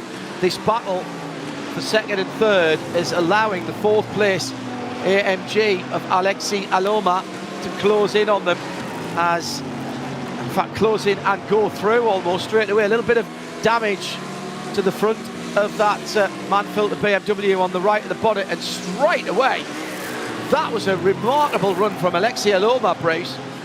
Came up, it's a bit like the 10,000 metres, isn't it? And somebody sort of bridges the gap to a couple of runners, and then instead of sitting behind for half a lap or so just to get your breath back, no, none of that, straight through for Alexei Aloma, struck while the Allen was hot. Absolutely, but I think I thought of it as a bit more like the steeplechase there, because Alex Arana clipped the top of the big hurdle and fell into the puddle, because he actually ran a little bit wide, and that was why he lost momentum. But Alexei Aloma went, thank you very much, straight past. And I was about to say, two-car battle had become 3. 3's about to become 4 because look, right on the tail now, Dominic Stibe, the Williams Esports Audi, is closing right in. Didn't see why Alex Arana made a mistake. Maybe it's my fault because I extolled the virtue of him doing so well in so many rounds this year, but it was a tiny little slip up. Maybe he just got a little bit too close to Robert Hager trying to take the second place, but coming down from the Döttinger, the move is going to be made by a rival. It's Alexia Loma. He's right in the slipstream of the BMW, but he's wise enough to stay there. There's plenty more straight to follow. Just pulls out to the right-hand side now. He'll have to go the slightly longer way around the left-handed kink, but it's barely a turn. You want to turn the wheel as little as possible, and now we'll get the inside line to the sharper of the chicane. Turns at the end of the lap, and he does so, breezes through and into second. 4th to second in what? A third of a lap there, Bruce, for Alexia Loma, but that was all set up by the battling pair of Robert Hager and Alex Arana, who were slowing each other's down. That was a heck of a lap by Lomas, 7:58.8, and he passed 2 cars. Show off. No, beautifully done. And in fact, now Alex Arana's got plenty of company because Dominic Stibe is right on his tail, the battle of those 2 Audis, but Mercedes, that didn't start near the sharp end of the field, suddenly finding their form. We've seen this before, that the different manufacturers have sort of different sweet moments according to how much fuel's in their tank, but that was a really good lap from Alexia Loma. So the Finnish driver will be rather proud of himself, but unfortunately for them, they are now 26 seconds down on Kai Kashuba. So the race leader, not battling with anyone, is galloping clear at the moment. But now Aloma's up into second place. Perhaps he can drop those behind and concentrate on taking the battle to the race leader. In fact, their lap times, John, on that last lap were differing only by 8 1/1000ths of a second between the driver in first, which is Kashuba, and Aloma, who's now into second place. And he did his lap with overtaking. So, yeah, a couple of overtakes for position. Loris Brock having a look at the back of the Schnitzelarm Racing youngsters in the BMW 311. A couple of BMWs battling together then. Tim Neusser in the 311. Nice to see Schnitzelarm with a GT4 team in as well as the GT3 in that very distinctive colourway with the Schnitzelarm logo right rear and centre, should I say, on the bumper at the back. It is a real sponsor. They are a highly fated schnitzel all day restaurant.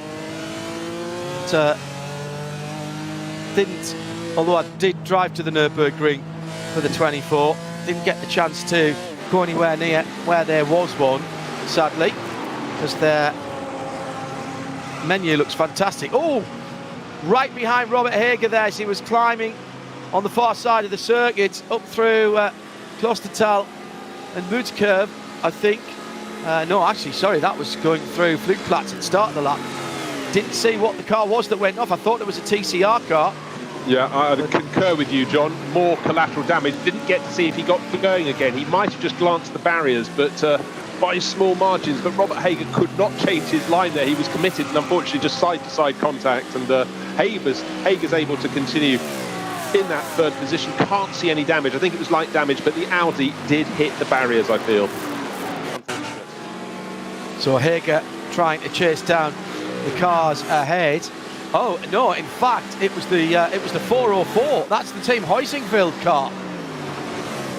So just going off. Yeah, I was going to say they were battling well up the class, weren't they? So that was Michael Schürtler in the Team Heusingfeld 404 ahead of Darius Neidhart. Well, the good news is I think he was able to keep going, John, because he's come through in that third position in class. He's 10 seconds down on the 2 cars ahead. Just want to point out, Felix Luding is leading by just 0.17 of a second at the moment in class, ahead of Kimmo Suominen, clearly a Finn, for Core Sim Racing. So hold on, how many times have we said this, John? Sim RC neck and neck with Core Sim Racing. Yes. They've just been fantastic this year, those 2 teams. Yeah, absolutely right. So let me work out then We said that Felix Luding hadn't stopped. He's gone on through 8 laps.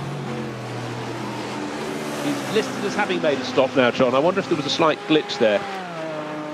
Well, we saw him go through onto his 7th, so I'm guessing he stopped at the end of his 7th lap then, if that's the case. Unless Felix Luding on the 4.76. Or has he just dived in and that time interval was with Luding in the pit lane? But he's back on the track now, so yeah, we'll let you know about that one. Yeah, he's on his 2nd lap out at the moment. So, okay. Yeah, he did, I reckon he did go through. But he had a decent lead, as we mentioned. And now it's down a half a second with Kimmo Suominen.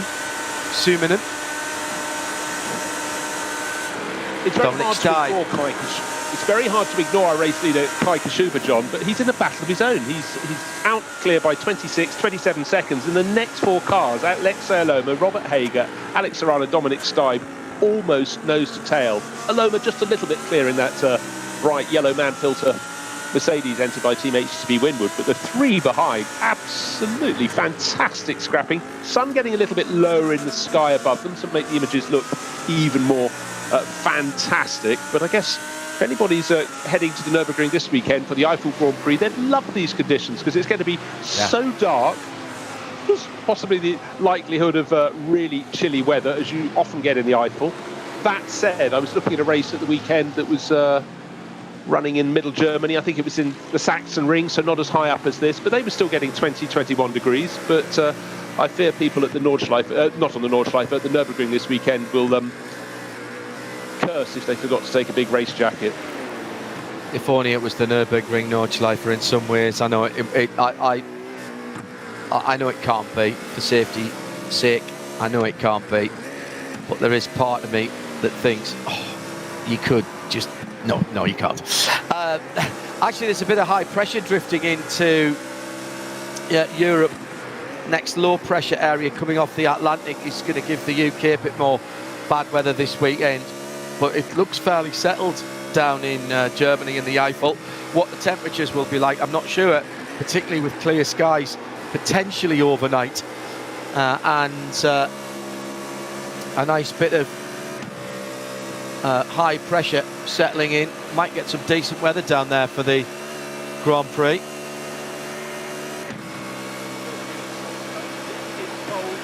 Cold and wet at the moment down in that area of Germany. It was very cold and very wet for the Nürburgring 24 just over a week ago.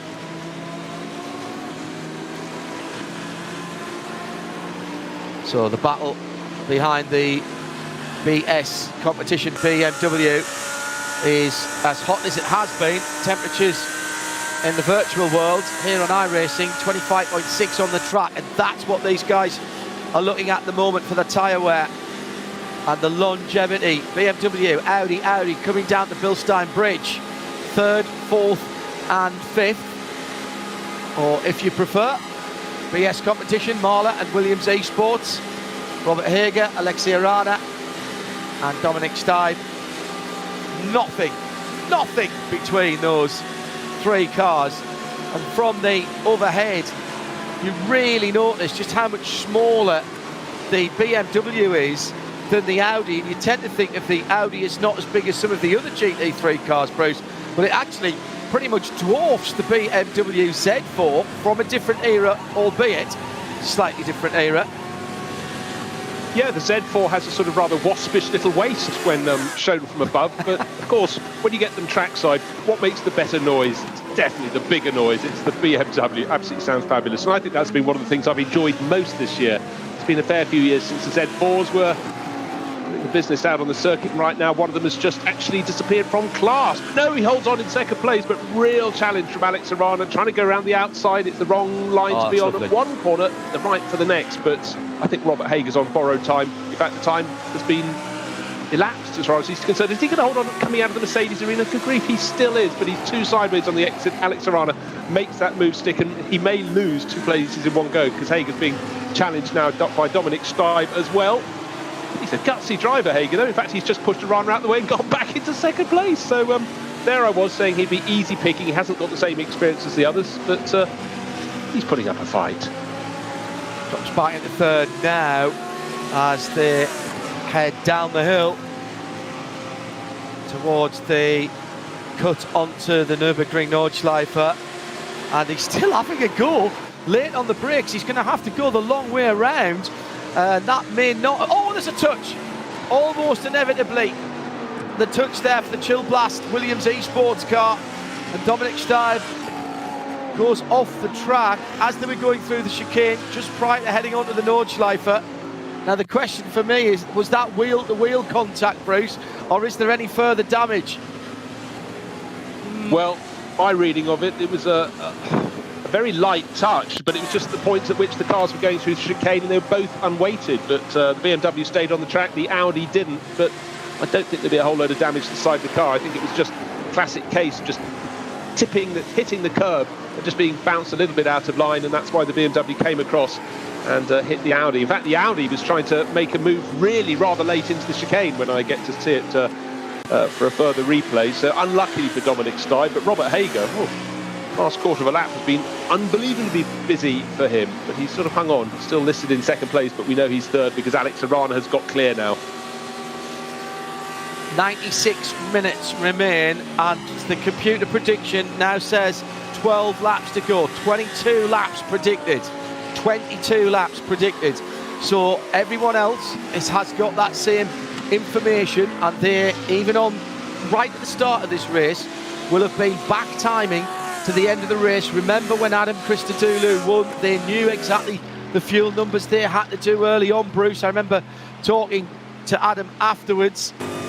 Jamo Hertling for Schnitzelarm having a fairly quiet run, just gone through Mud Curve and heading up through Kesselchen now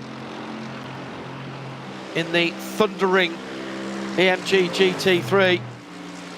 So now it comes down to the pace at the front of the field. Another sub 8-minute lap last time around, 7:57.751. That's not even half a second, just on half a second away from the fastest lap of the race by Kai Kashuba, Bruce. He is setting a cracking pace in that team BMW bank car, and remember, he is off kilter. He's coming to complete his 6th lap of the stint. They've made one driver change, you have to make 2, so Niels Koch will have to get back in that car before the end of the race. Yeah, I was just trying to do the maths once you'd thrown out that 22 lap prediction. It seemed far easier to work it out for 24, but I'm just trying to also think back to that Violent BMW that came in after just 2 laps. That really makes a very different approach to breaking down 22 laps. Get my head around it shortly, but I can just about work it out for Kai Kashuba and the 107 BMW from Team BMW Bank. But I'd say anybody who was trying to do the more like 7, 8 lap stint, which would add up to 22, that's an easier way than doing it. But it certainly means for the race leading car from BMW Bank, they have to do a splash and dash as well, John. That's the simple entity there. Because if it's 2.8, that's still 1 lap short. Correct. And the issue being, even if you do 7 and 7, that's 14, that leaves you 8. And you'd have to soft pedal massively to do the 8, and therefore just do it on 2 stops. It's a 3-stop race. It just depends how you break it down and what sort of pace you've got. What I'd suggest is that Kashuba will go now until the end of his 7th lap. So effectively end of lap 12. Then I think he'll do a 5-lap stint and hand it back to Niles to do 5 laps at the end. That would be my guess for the 107 car. Marla Racing, Sami Matti did 7. Alex Arana currently coming to the end of his 3rd lap around.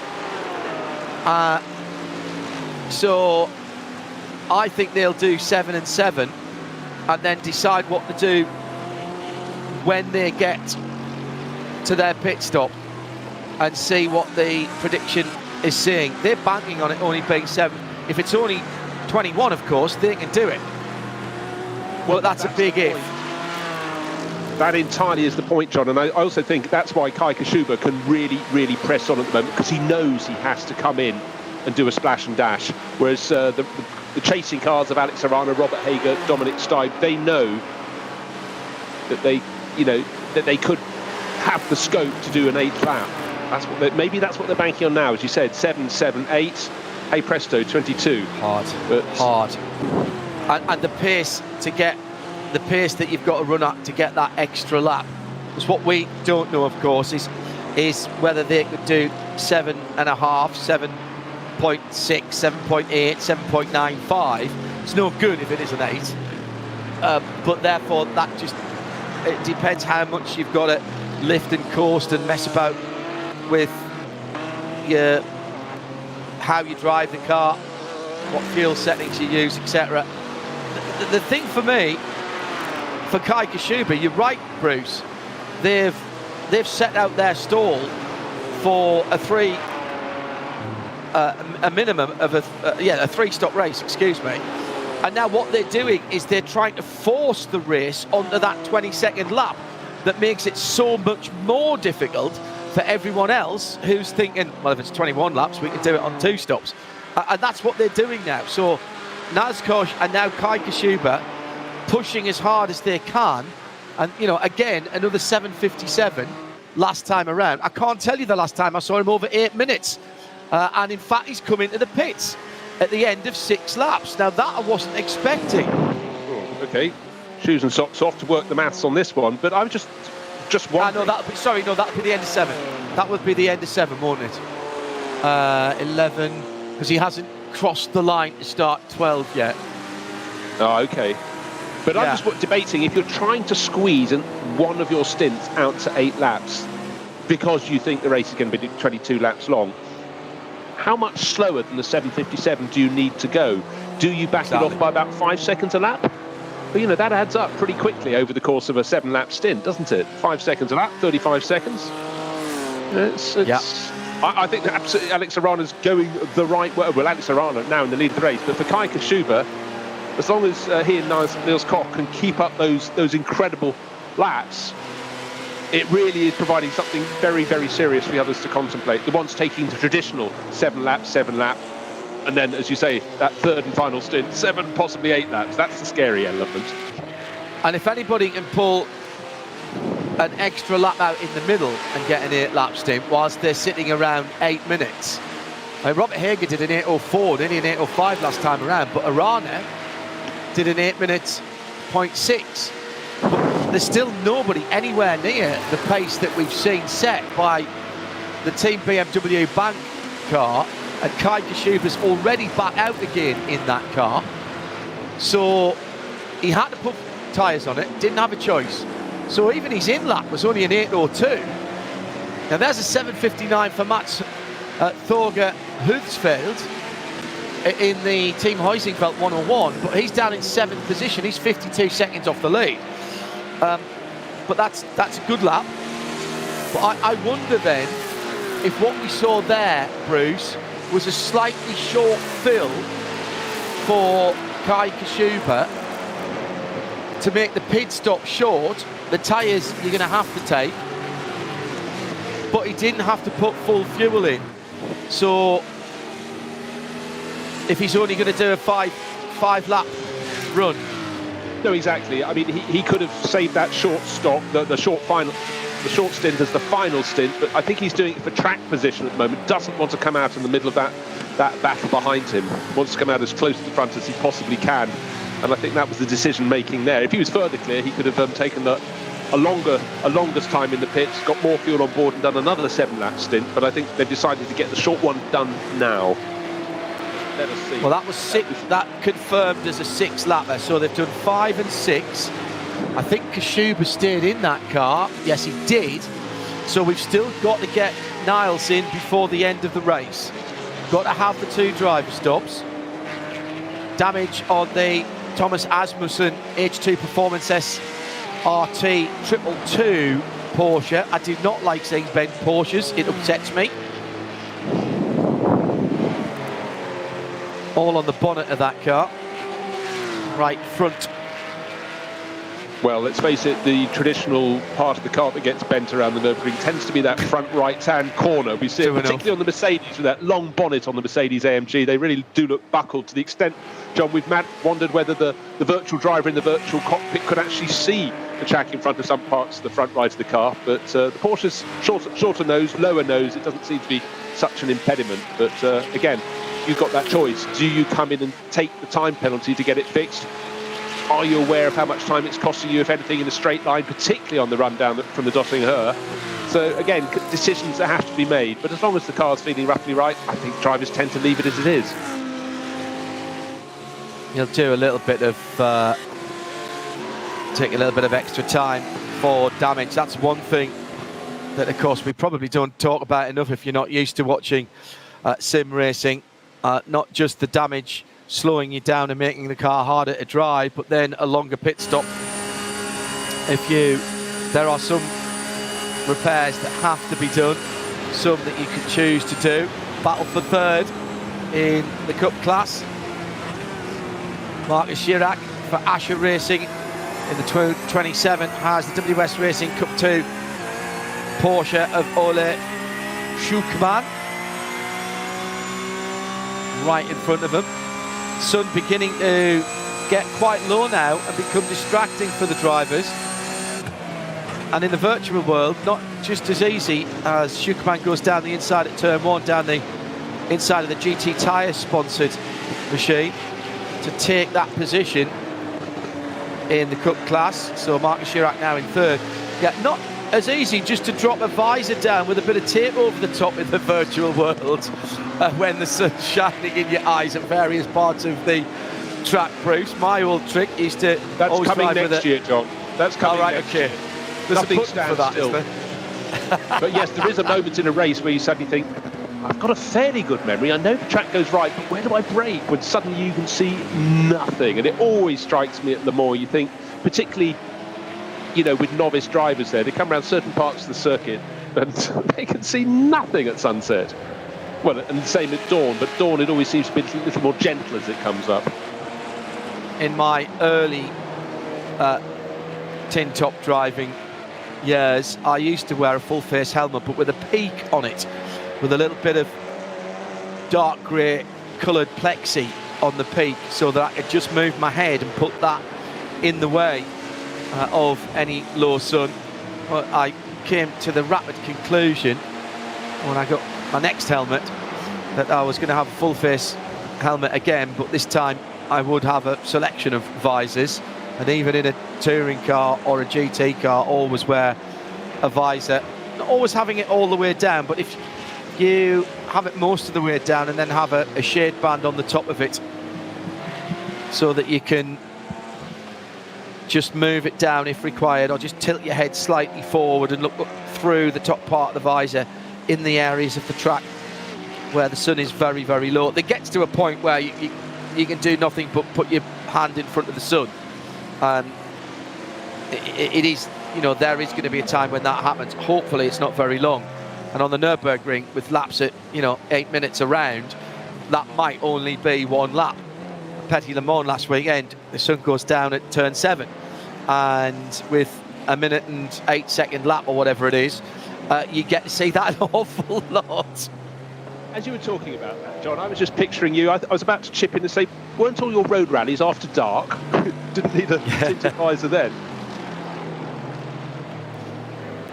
There were people who swore by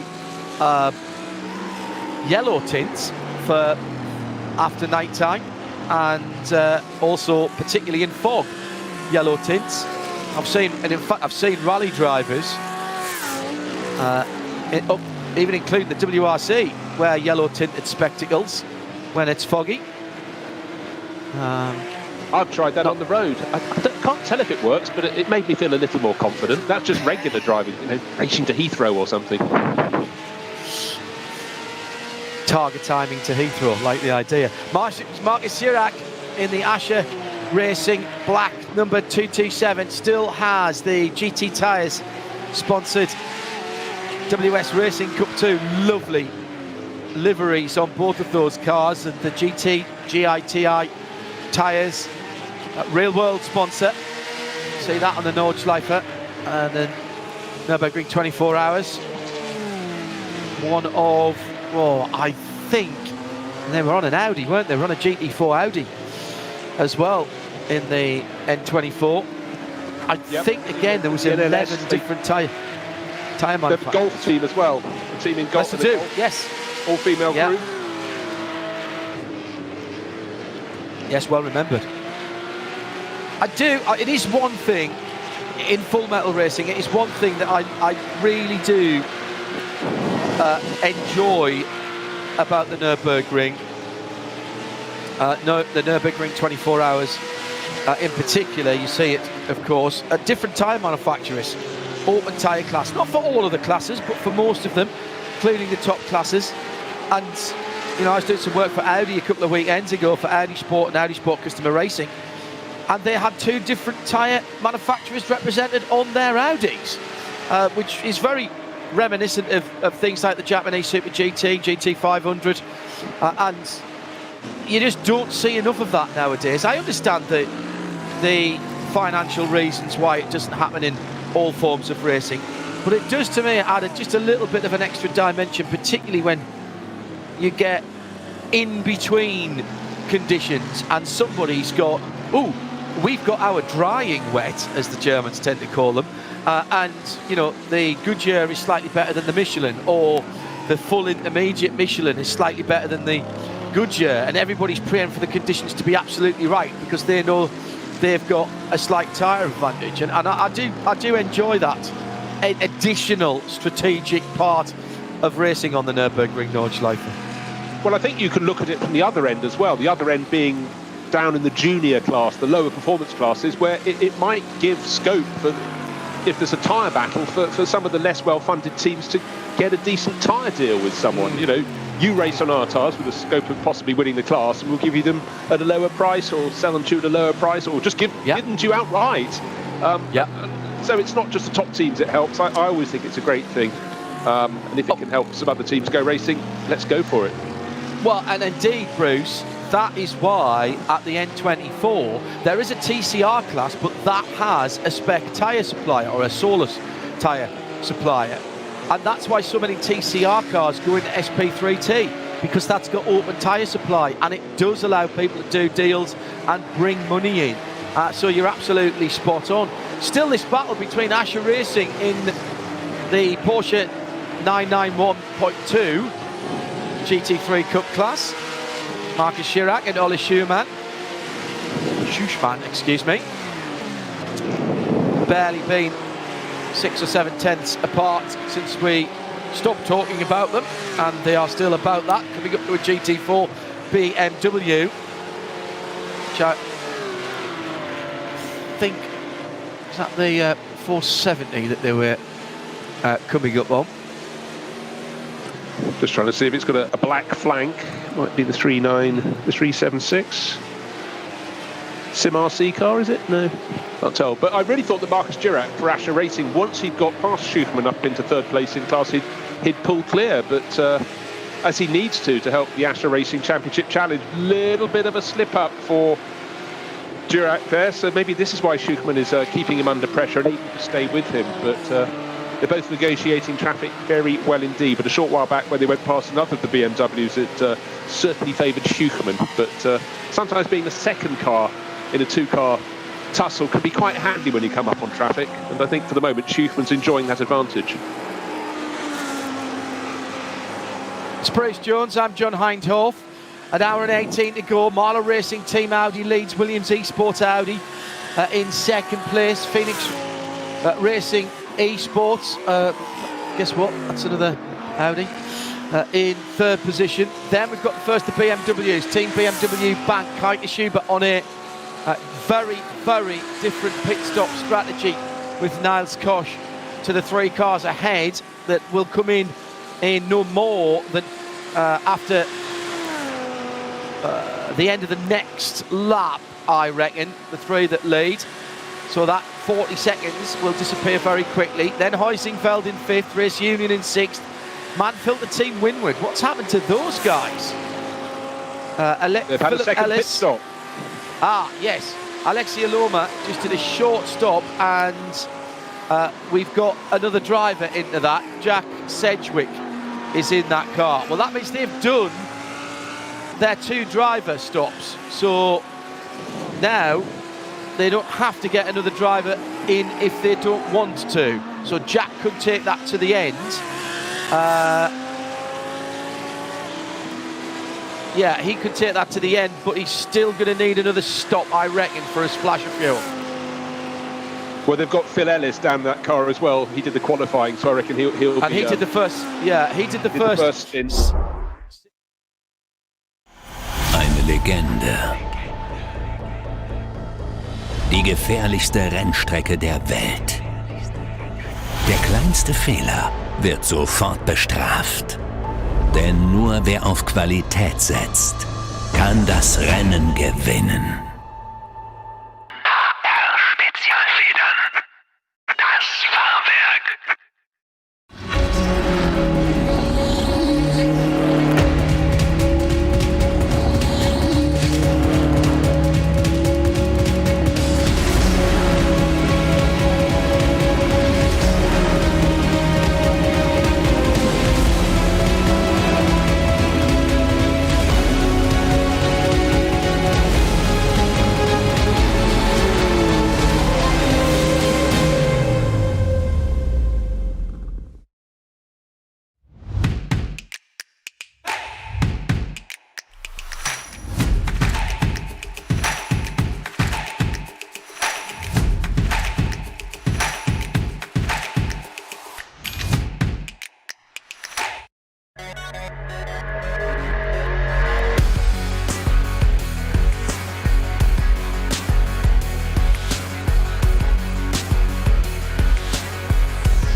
So Bruce Jones and John Hindhaugh as we head into the last hour and 15 minutes, hovering between the 21 and 22 lap race, and that's where the interest lies at the moment. There are 3 cars at the head of the field: the Marla Racing Audi, the Williams Esports Audi, and the Phoenix Racing Audi, who are all banking on it being a 21 lap race. If so, they can go with 1 more pit stop. In 4th position, talking about banking on it, Team BMW bank, Kai Kashuba back, still behind the wheel rather, but still to hand over to Niles Koch to finish the race. They are hoping it's going to be 22 laps. They've done a very different strategy. 5 laps from Niels to start with, then Kai for 6. Kai back in now, about to come round and complete his 2nd lap of his stint. This will push him deep as he wants to go, but remember, Niles has got to get back in to that car. The top 3 will be pitting, I predict, at the end of the lap they have just started, unless they've done something really funky with their fueling. And looking at the pace, I'm not sure they have. 7:58.4 for Arana and the Marla Racing team last time around, to stretch his lead over Dominic Steid, Bruce Jones in the Williams Esports Audi in second, to 11.5 seconds. That was a really good lap from Arana, John, because he, as you said, he stretched the advantage, gained 2 and a bit seconds, and Dominic Steid had almost been matching him, but now what was 10 seconds is now nearly 12 seconds, and that is very positive. But it's still this 20, is it going to be 22 laps or 21 laps? A real conundrum. But there is no conundrum for Kai Kashuba and Team BMW Bank. They've got to stop twice more, and they can just adjust. They could do a 5 and a 6 to make it up to 22, or if it's going to go to 21. You know, a shorter one of those stints could be shorter. So they've got it in under their control as long as they can be quick into the pits and out of the pits. But they have to be flat out every lap.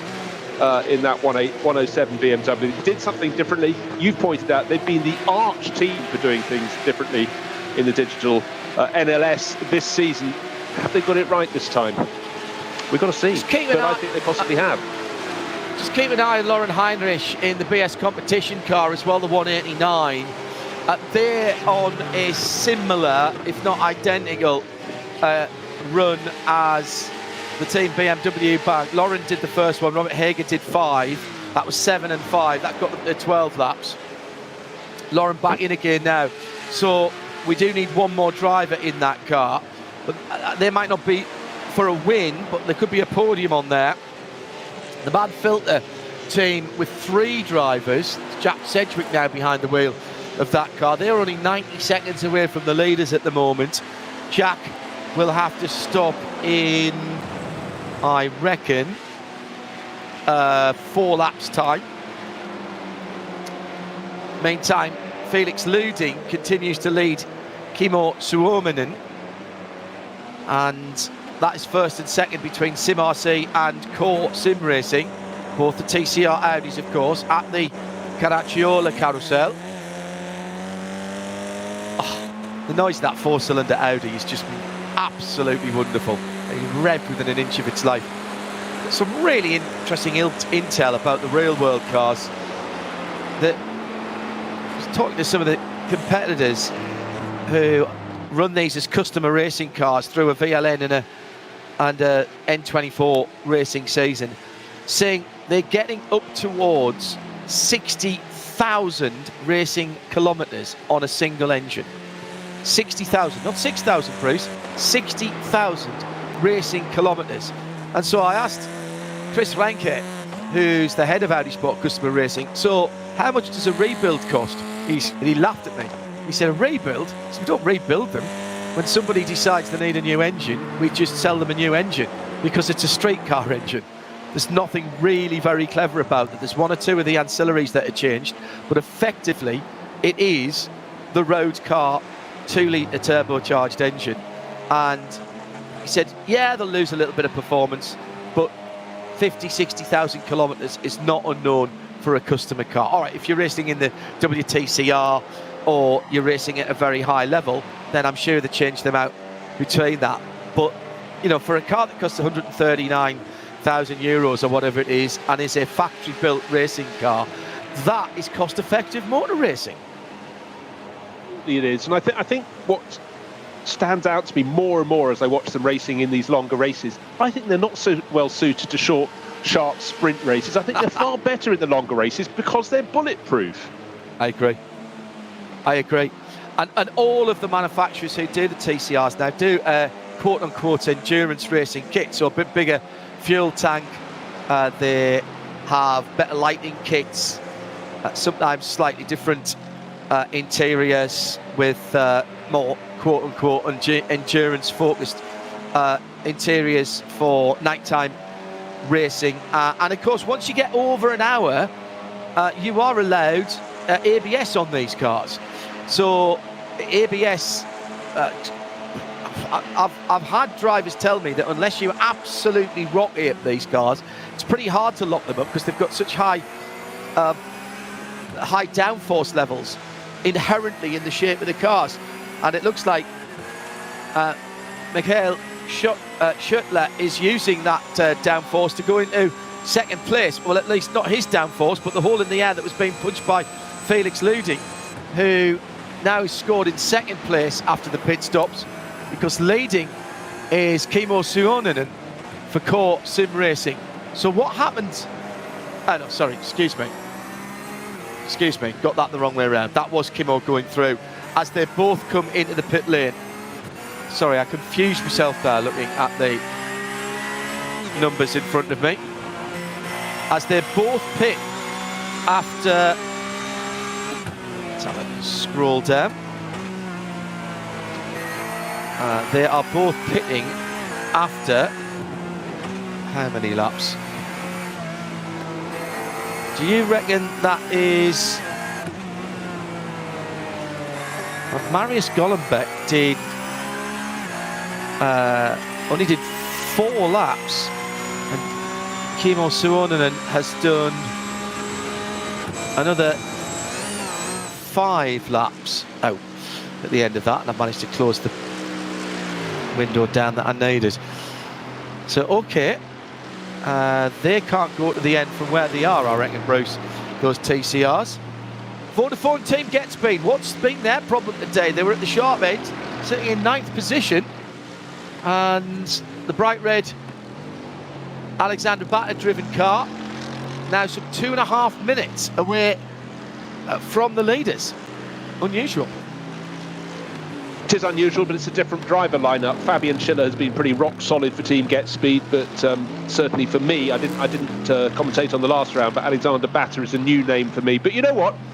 Blood a few before next year's championship, because I'm sure DNLS will be really strong again in 2021. And for Get Speed, you know, one of the local teams just across the road at Moyes Pass from the circuit. It's great that they're coming out in the Sim Series as well. And again, it's still one of the best liveries out there. I think the Vodafone livery on the Get Speed car fitting, because this is the Vodafone 3 Hours, of course, lest we forget. Correct. This 8th round of the championship. Just a little thought on the TCR car. Oh, our front runners, Alex Arana, Dominic Stibe, in at the end of 14 laps. Just put that one into the... Well, that's easy. Spot on. 7 laps, bang on the target. Yeah. So that is absolutely spot on. Tim Gray would make sure that we were saying the Vodafone 3-Stunden, of course, for the 3-Stunden Rennen for this race today, the penultimate of the season. Sorry, Bruce, you were going to talk about the TCRs that we were watching.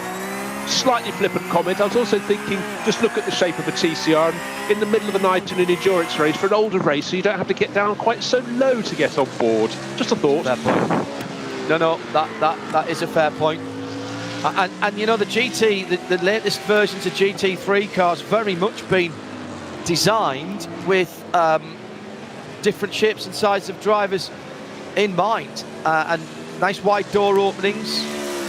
You see the door bars on the driver's side sometimes have a drop in them, because it is difficult to get through that gap, because when you get to a certain age, you're not quite as flexible as you were, and perhaps you don't want to take the steering wheel off every time you get in and out, and so making a little bit more room. It's fairly undignified sometimes when you try to extricate yourself for the car, and there's different ways of doing it, whether you step in sort of half backwards and then turn and step in, or you stick your head in first and drag your feet in afterwards, or the opposite way around, throw your feet in, which is the way I prefer it, if I'm honest. Get my feet in first, hand on the top of the car and on the roll cage somewhere, lift both my feet up and get that onto the floor, and then try and fold myself in. Almost inevitably means you bang your race helmet somewhere on the way and put another scratch on it.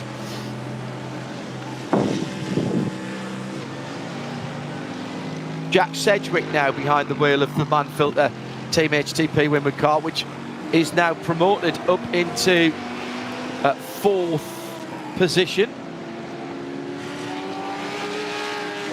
Kai Kashuba, of course, back at the head of the race in the Team BMW Bank BMW. Now, if he wants to, I reckon he can go to, so that was the end of lap 11. He could potentially go to the end of lap 17 or 18 and just put Niles in for the little sprint at the end. Computer says 22 again. So I reckon he'll do that.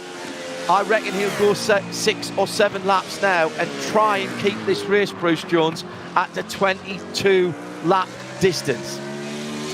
You mentioned there, John, that it says 22 again. Has it been flipping between 21 and 22? Are we that marginal? Yes, we are. We are. How exciting. We're just towards the end of the stint before those 3 cars pulled in from the lead. It dropped to 21, and as soon as the BMW goes back into the lead again, it goes back to 22. How it's calculating that and what algorithm Don't ask me, I'm just reading what's on the screen. I have a fairly small brain when it comes to things like that. But it is tight. It is very tight. 3 classes together, heading out on the far side of the Nordschleife, Metzgerfeld, and heading through. And now these super quick sweepers. In fact, that was, that was coming through the Gallows Head. I was too busy looking at the sunshine there. The Gallows Hill. And again, we've swapped battles there. That was the issue. 276 back ahead. Again, in this battle that has been enthralling. It's the 2h Racing sponsored car. The Sim RC is the black and orange, and the black and yellow. And the 227 is the Asher Racing entered car, which is the all black with the white decals. Oh, side by side at the end of Tiergarten and into the final chicane. Oh. Play nicely, chaps. Well, I think this is epic, John. The opening lap, they were like this, and 2 hours later, they're still this close, but the Asher car 227 dives into the pits. Love the fact that even the pit lane horn is correct. Such attention to detail. So that was a 7. Then I think that's another 7, isn't it? No, maybe a 6 there. Sure, they're going to be able to go to the end from there. Kai Kashuba lap 14, John. 7 and 7. Yeah, all right. Kai Kashuba is setting another cracking pace. 7:57.9 last time around, but a 7:57.2 by Lauren Heinrich. I thought Lauren might be turning this up a little bit. The BS competition car, only 42 seconds off the lead on the alternative strategy, and could be in for a podium here, Bruce, with Heinrich really setting some good times. The last lap, that 7:57.284, the car's fastest of the race. Yeah, the 7:57 for our race leader, Kai Kashuba, I think that's actually just set permanently in his last lap timing sector. It's a sort of glitch on the screen. Other people's times go up and down, but really it is the story from the outset of the race between those two BMWs that started on the front row. Team BMW Banker leading, but that different tactic from the 189 crew, Lauren Heinrich on board. Well, is it going to come together? We've got an hour to go, an hour to find out, and but nobody else lapping anywhere near that pace, running different tactics, but on the right pace. But for the 107 crew, they have done things differently, the Team BMW Bank car. It's a question of 22 or 21. We talk about this all race long. We've done 14 and a half laps. And it really is a question of which of those cars that started at the front have got the right tactic. They seem to have shaken off the rest. Because Matty Trogan setting so-so lap times is second. He's about to be passed. In fact, very, very soon indeed, that move will be made as Lauren Heinrich will go past to make it BMW first and second. We're going to have another one of these absolute thrillers, aren't we? You know, it doesn't seem to matter what happens and who does what to whom. Everything bubbles up and boils up, Bruce, to just after the last pit stop, and all of a sudden, almost invariably, you've got 2 or 3 cars within literally seconds of each other who are battling, and you know, everybody's got new tyres. You've got to take new tyres every time you come at the pit lane in the top class. Huizingveld 101, they're a bit further back with Jan Santowski, but only 90 seconds back. So again, you know, on a 7-8 minute lap, that is as nothing for anybody who has a problem. Yeah, but for the team Huizingveld Mercedes, that was the one that took its first win last time out. They're not really in the hunt because, yes, okay, you can rely on problems, but really it's just a case of, can Kai Kashuba and his teammate Niels Koch do enough. They have that extra pit stop to serve, come what may, because they made that first pit stop after 5 laps. We know they've got to do the splash and dash. It's a question of when they choose to do it. The textbook way is Lauren Heinrich's car, the 189 BS competition BMW, which surely soon will be back up into second overall. But doing things differently, that's how we like it. There have been incidents, certainly in the first, about the half-hour mark in the race. It went a little bit crazy for a moment with a few cars being caught out in other people's moments, but since then it's settled down. And in fact, what's the right number of cars to have on the Nordschleife? I'd say about the right number we have is what we have now, so there hasn't been too much traffic incident. So under an hour now to go. Kashuba coming round to complete another lap, and when he does, we'll get a lap time for you. And 7:57.989, and his fastest has been only fractions. I mean, the variance, I was talking about this a lot at the weekend, Bruce. His fastest lap was a 7:57.1 in that car. And we talk about this all the time. Only two things in full metal racing that drivers of endurance racing care about. It's not necessarily the fastest lap, it's the stint average and the variance from the fastest lap. Take out the outlap, the in-lap, and anything odd, where there's yellow flags, code 60, safety cars, which of course we don't get here in the VCO championships on iRacing. They want to know how close they were to their best lap. And I would suggest the variance that Kashuba is showing is negligible at the moment on a 8 minutes. So let's say 8-minute lap, that's 480 seconds. 68 to 48, yes it is. And he's been within 1 or 2 seconds pretty much every lap, regardless of traffic. That's extraordinary. Well, it really is, because I think he's done so many 757s. I think he's probably done a 757.1, a 757.2, etc. You get the picture. But you look at the screen, you think his time hasn't changed. Yes, it has. It's gone up or down by 0.2 of a second. It's just metronomic.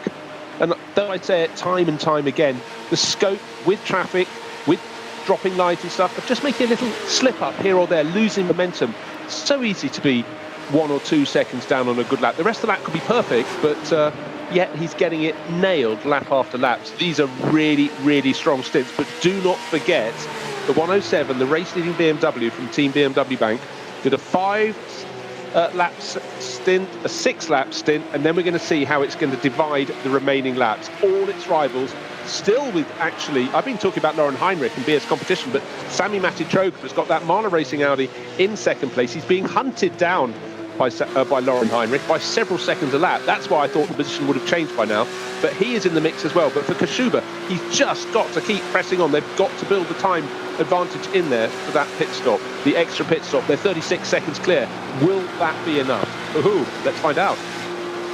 If you take out the out lap and the in lap for Kashuba, he's not been over 8 minutes for any of the laps that he has driven since he got in that car. That is absolutely extraordinary.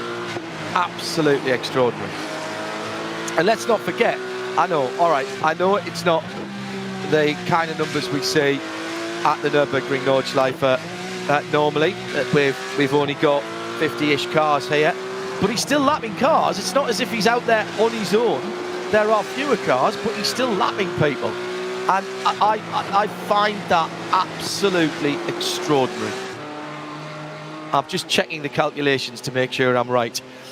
By the way, in second position, Sami Matitroga is back in behind the wheel of the Marla Racing team at 37 seconds to the leader. And if he can go to the end, whenever the end is, and my computer still predicts 22 laps, he wins the race. That is the simple calculation, because Lauren Heinrich behind has to stop again, and the Team BMW Bank BMW Z4 has to stop again. That's the car in front. So if Sami Matti Trogan can get to the checkered flag whenever that is, either in 7 or 6 laps time, he wins the race, because he will. I think he will not be back into the pits unless he absolutely knows that the fuel isn't going to last. So and he will know that. 15 laps on the board, John. 36-second advantage for Kai Kashuba. But the thing that's intriguing me is the lap time set by Lauren Heinrich. He's 5.5 seconds down on Sami Matti Trogan. I thought he looked appreciably faster last time around, so he'd overhaul him for that second place. Whichever of those two cars, the 186 Audi from Marla Racing Team and the 189 BS Competition BMW, they are running the traditional stint. They have the same stint length. No, BS aren't. Lauren did 5, Hager did... Heinrich did 5, Heinrich did 7, Hager only did 5. So Lauren Heinrich's been in that car since the beginning of lap 12. So he cannot go to the end. He has to stop again. The next car that's on a traditional, as it were, 7, 7 and 7 is the Williams Esport number 109. And after that, the Phoenix number 14. Those are the next 2 cars that are on traditional runs. However, I'll tell you now that the Williams will have to stop again, because Dominic Stipe's still in the car and Canapino has got to get back in that car. So they're going to just refresh my memory, John. 186, Sami Matti Trogan, Marla Racing Team. Their first pit stop was the same lap as 189, the car that's chasing. That was after 7 laps. What was the second stint length for each of those cars? 5 laps for the 189 and 7 laps for the Marla Racing. So if Marla Racing with Sami Matti can get to the end, whenever the end is, they win the race, because there's nobody around them within striking distance that can get to the end. The next car that can get to the end, if it's 21/22 laps, if they're eking out their fuel on this lap and driving to fuel numbers, that's Williams Esports 109. And that 109 car is a further, where are we? That's a minute. So 23 seconds further back from Sami Matti. So we're assuming that everybody has one more stop to make. The difference will be in how much fuel goes in to each of the stops.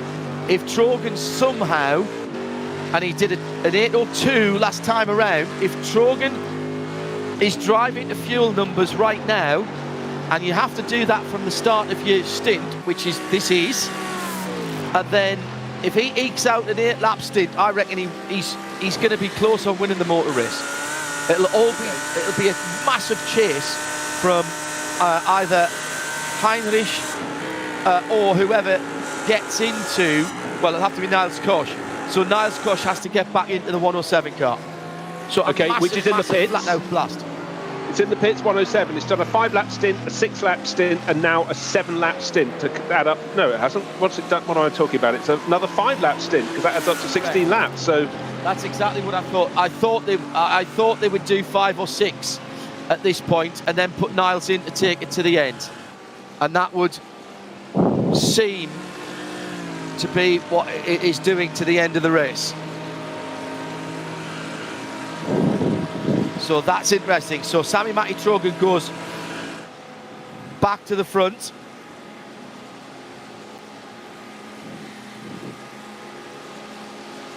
And that's on the pit stop rotation.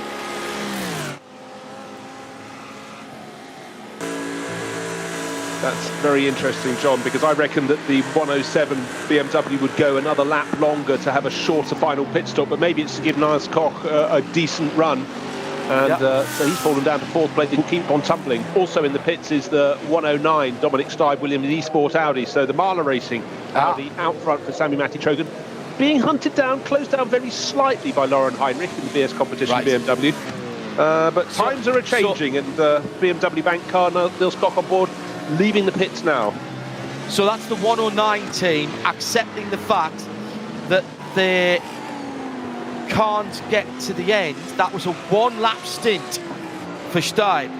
So Canapino will get into that car and go flat out to the end. That's interesting. So that is everybody is coming to the conclusion now that it's 22 laps. And so they're making their decisions, and the Williams team has made that very, very quickly indeed. So Canapino did 7, Steib did 7, Steib goes in, takes 4 tyres because you have to, and fills and does, I reckon, only 2 laps. Only 2 laps for Steib, and then Canapino will take that to the end. Canapino back in that car to take it to the end with a new set of rubber and full fuel. So this is going to make things look odd at the top of the field at the moment. So Sami Matti-Trojan, that's still the 186 car out on the track at the moment for Marla Racing Team, with Trojan behind the wheel, who they've done their 2 driver changes. Sami started, then Alex, then Sami. That's 2 driver changes, not 2 stops, 2 driver changes. So Sami can take it to the end, and last time around, I've just realised my timing screen's just done something I didn't want it to do, has just done a what? Because he was lapping in 8:02s, Bruce. Hello, I'm just having a quick flick down through the classes, and Sim RC Cup 2 team, Simon Grossman at the wheel, seems to be leading that class very nicely. In Cup 3, it's Carl Janssen, Core Sim Racing, and in TCR, having a little look down in the Audi madness, and it's Felix Luding, Sim RC TCR. Tipped them before the race. Their advantage is, I was going to say 42 seconds, but the car behind from Core Sim Racing, Marius Golombek's just made that 3rd pit stop, so we'll let that one settle down. I think an interesting point is Agustin Canapino with that very short stint, 7.7 and 2, down in 9th place. He's not going to be that low come the end of the race in the 109 Audi, that is for sure. Could be sniffing at a podium. Thank you, Bruce.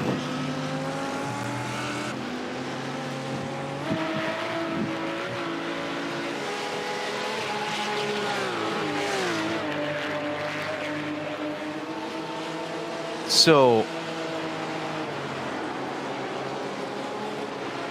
Marla Racing Team lead by just 3 seconds. Still 25 degrees on the track. For some reason, I can't see the last lap time for Sami Matti.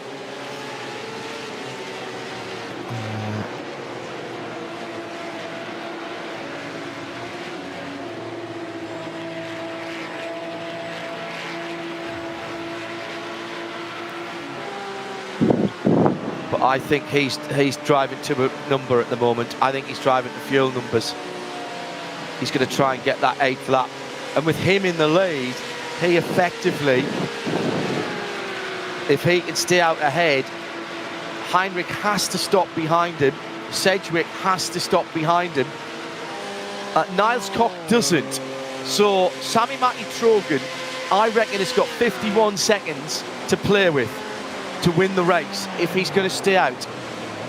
So Niles in Team BMW Bank, watch those 2 times. It was a 7.58 from Trojan last time around, which is a bit faster than I anticipated, if I'm brutally honest. John, can I chip in here? Yeah, go ahead. Sami Matti-Trojan, 7-lap stint to start the race. Then he did a 5-lap stint. Still only 2 pit stops. That comes to 12 laps. That still leaves 10 laps to play with. They've got to come in one more time. No. Alex did 7 as well. Sami Matti did 7. Alex did 7. Oh, okay. Sami can go through. BS okay, sorry. was the one that did 5. Okay, fine. Yeah. Lauren did 5. Lauren did 7. Robert did 5. Lauren's in now. So that's the car that has to stop. As does Jack Sedgwick. In fact, he should be in at the end of this lap. Who will they put back in to take that car to the end? Will it be Philip Ellis? Will it be Alexei Aloma? Or will Jack stay at the wheel? Team BMW Bank, Kai Kashuba will end his 5th lap next time. 6th lap last time around. Next time around. Still looking who is... So now the leader, the next car with the Williams Esports team, having effectively quit out of their 3-7 lap strategy. The only other car that is on the 3-7 lap strategy is the Phoenix Racing number 14, which has Kevin Volk at the wheel, and he's doing 803s, which would suggest to me he's fuel saving as well and looking for a number. I don't think he can win. It could be a podium because there's a lot of cars ahead of him who's got to stop. A lot of cars ahead of him who's got to stop. Here's Trogan. Clear track ahead of him. Bit of tyre squeal. Working up towards. Eke out the performance. Your car is clear track, at least for Finn, Sami-Matti Trogan. That's exactly what he has at the moment, because particularly you're on the Dottinger and you're not going to get a tow from anyone. You're the fastest car out on the track, but just a chance to just relax a bit. He's in 6th gear, flat chat. The straight keeps going on and on. The sun keeps going down a little bit more with every lap, but conditions absolutely fabulous for him. Advantage only 3.5 seconds. Look in his rearview mirror, you may well see the BMW of Lauren Heinrich, the BS competition car, in behind. But I don't think we've had a race like this, John, in DNLS this year, where we've had so many different ways of cutting the apple, I think we could say. 21, 22 laps, therein lies the biggest difference. One lap, but it makes the world of the change you can possibly have in the strategy here. Well, and Trogan would be quite happy if it was only 21 laps. It was 21 laps all the way down the Dottinger until he crossed the line, and it goes back out to 22. Who was that pitting behind Trogan? It was Sedgwick. Jack Sedgwick in from 3rd for HTP Winward, the man filter car. So they've decided, well, he had to come in. That was the end of his 7th lap. So they didn't have any other choice but to do that. Heinrich is due in, what's he just done? He's done 5, so he can do probably 2 more.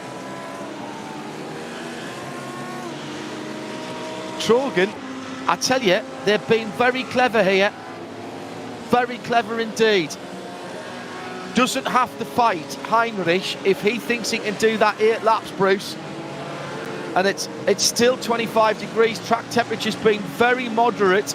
It's not the 35 and above that we've seen in the past, where there was barely any chance of doing 7 laps. So many people went to 6 laps, remember, when it was hot earlier in the year. I think that was one of the things I really, really enjoyed in the middle part of this DNLS series, was the fact that crank up the temperature. The teams really, really had to think how their tyres might last. In the early rounds, as we said, 7 laps, they could do it metronomically. But suddenly, when you had tyre life issues, a bit like the British Grand Prix this year, in Formula One, where the tyres just couldn't manage the job, it really is a factor. But also, for all of these drivers, particularly professional racing drivers, coming across to race against the sim racers, boy, did they have to learn.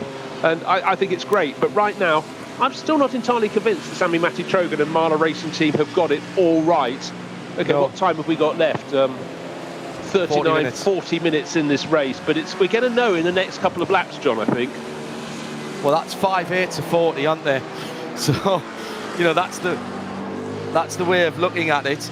And so if there are 5 laps to go, including the one that we are on, that would make it a 22-lap race, and that means Sami-Matti Trogan's got to eke out 8 laps. And I'm not sure. And if he can't, by the way, he is going to be... he's off the podium. So it really is save fuel if they want to get a result.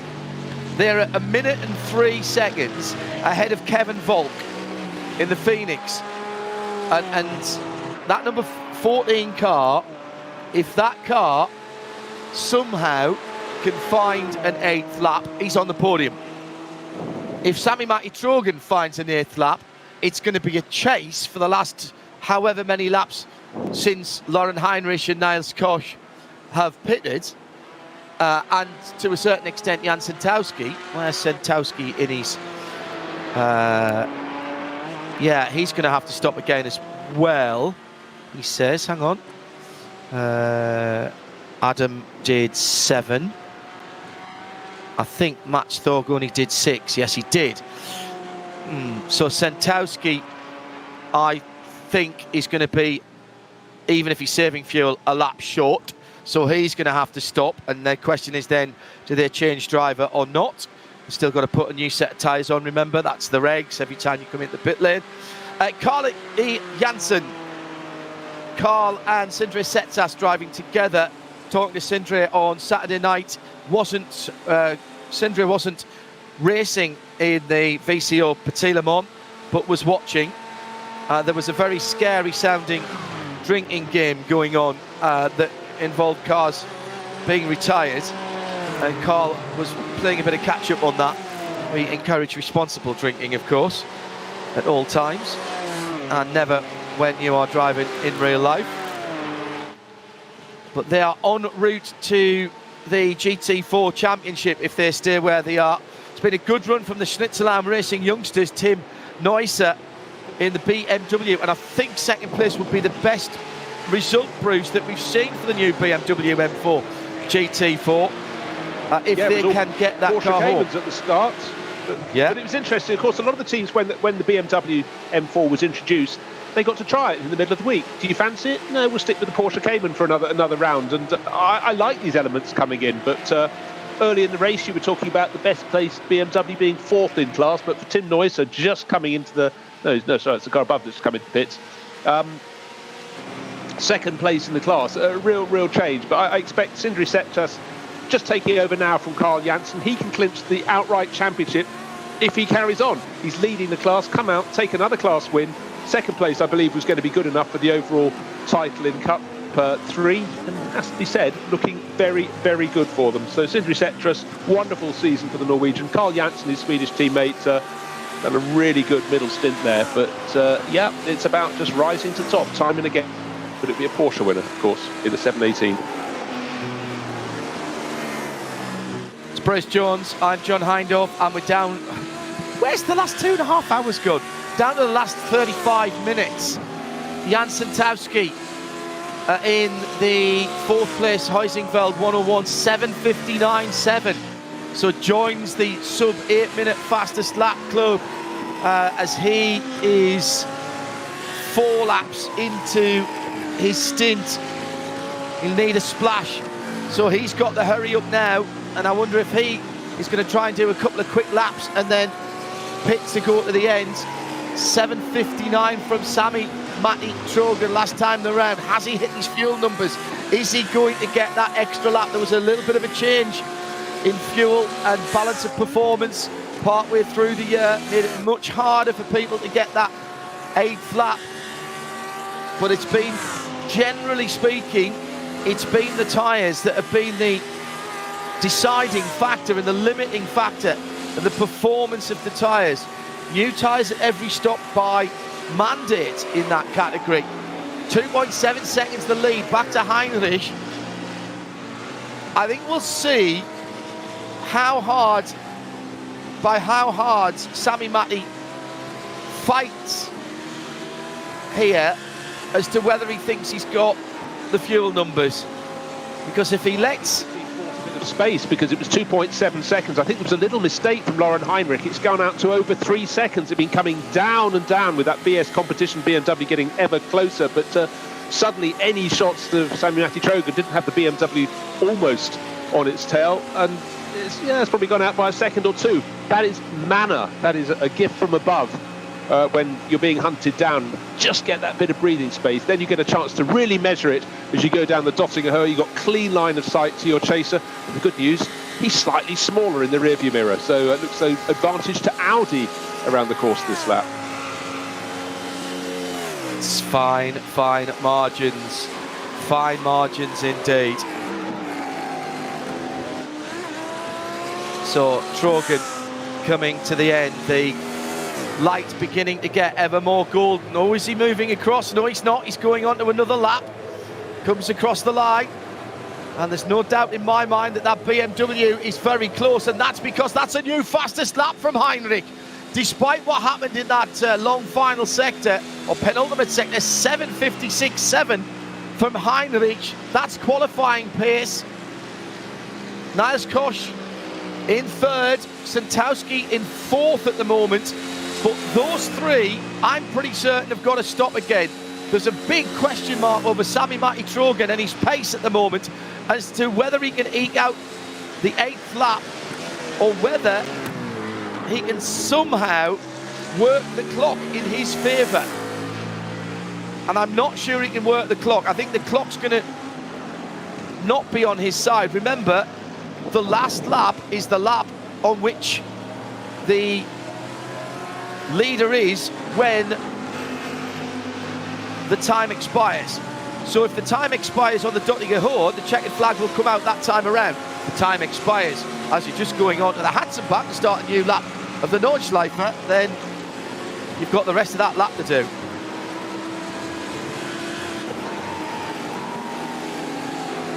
Phoenix Racing Audi moves up a position, but that gap between Sami Matti-Trogen and Lauren Heinrich, 2.8 seconds. That was a stunning lap, 7:56, as you pointed out for Heinrich, John. So there's still life in this one yet. So here's the question then. As Trogen goes through, 2.6 seconds. He's got Agustin Canapino behind, and he's a lap, effectively a lap off the pace, isn't he? Yes, he is, for Williams Esports. So that's the leader ahead of him. Canapino could be let go, I suppose, but Heinrich will not want that car in his way as he is trying to chase down the leader and keep his lap times exactly where he needs them. It's Bruce Jones with John Hindhaugh.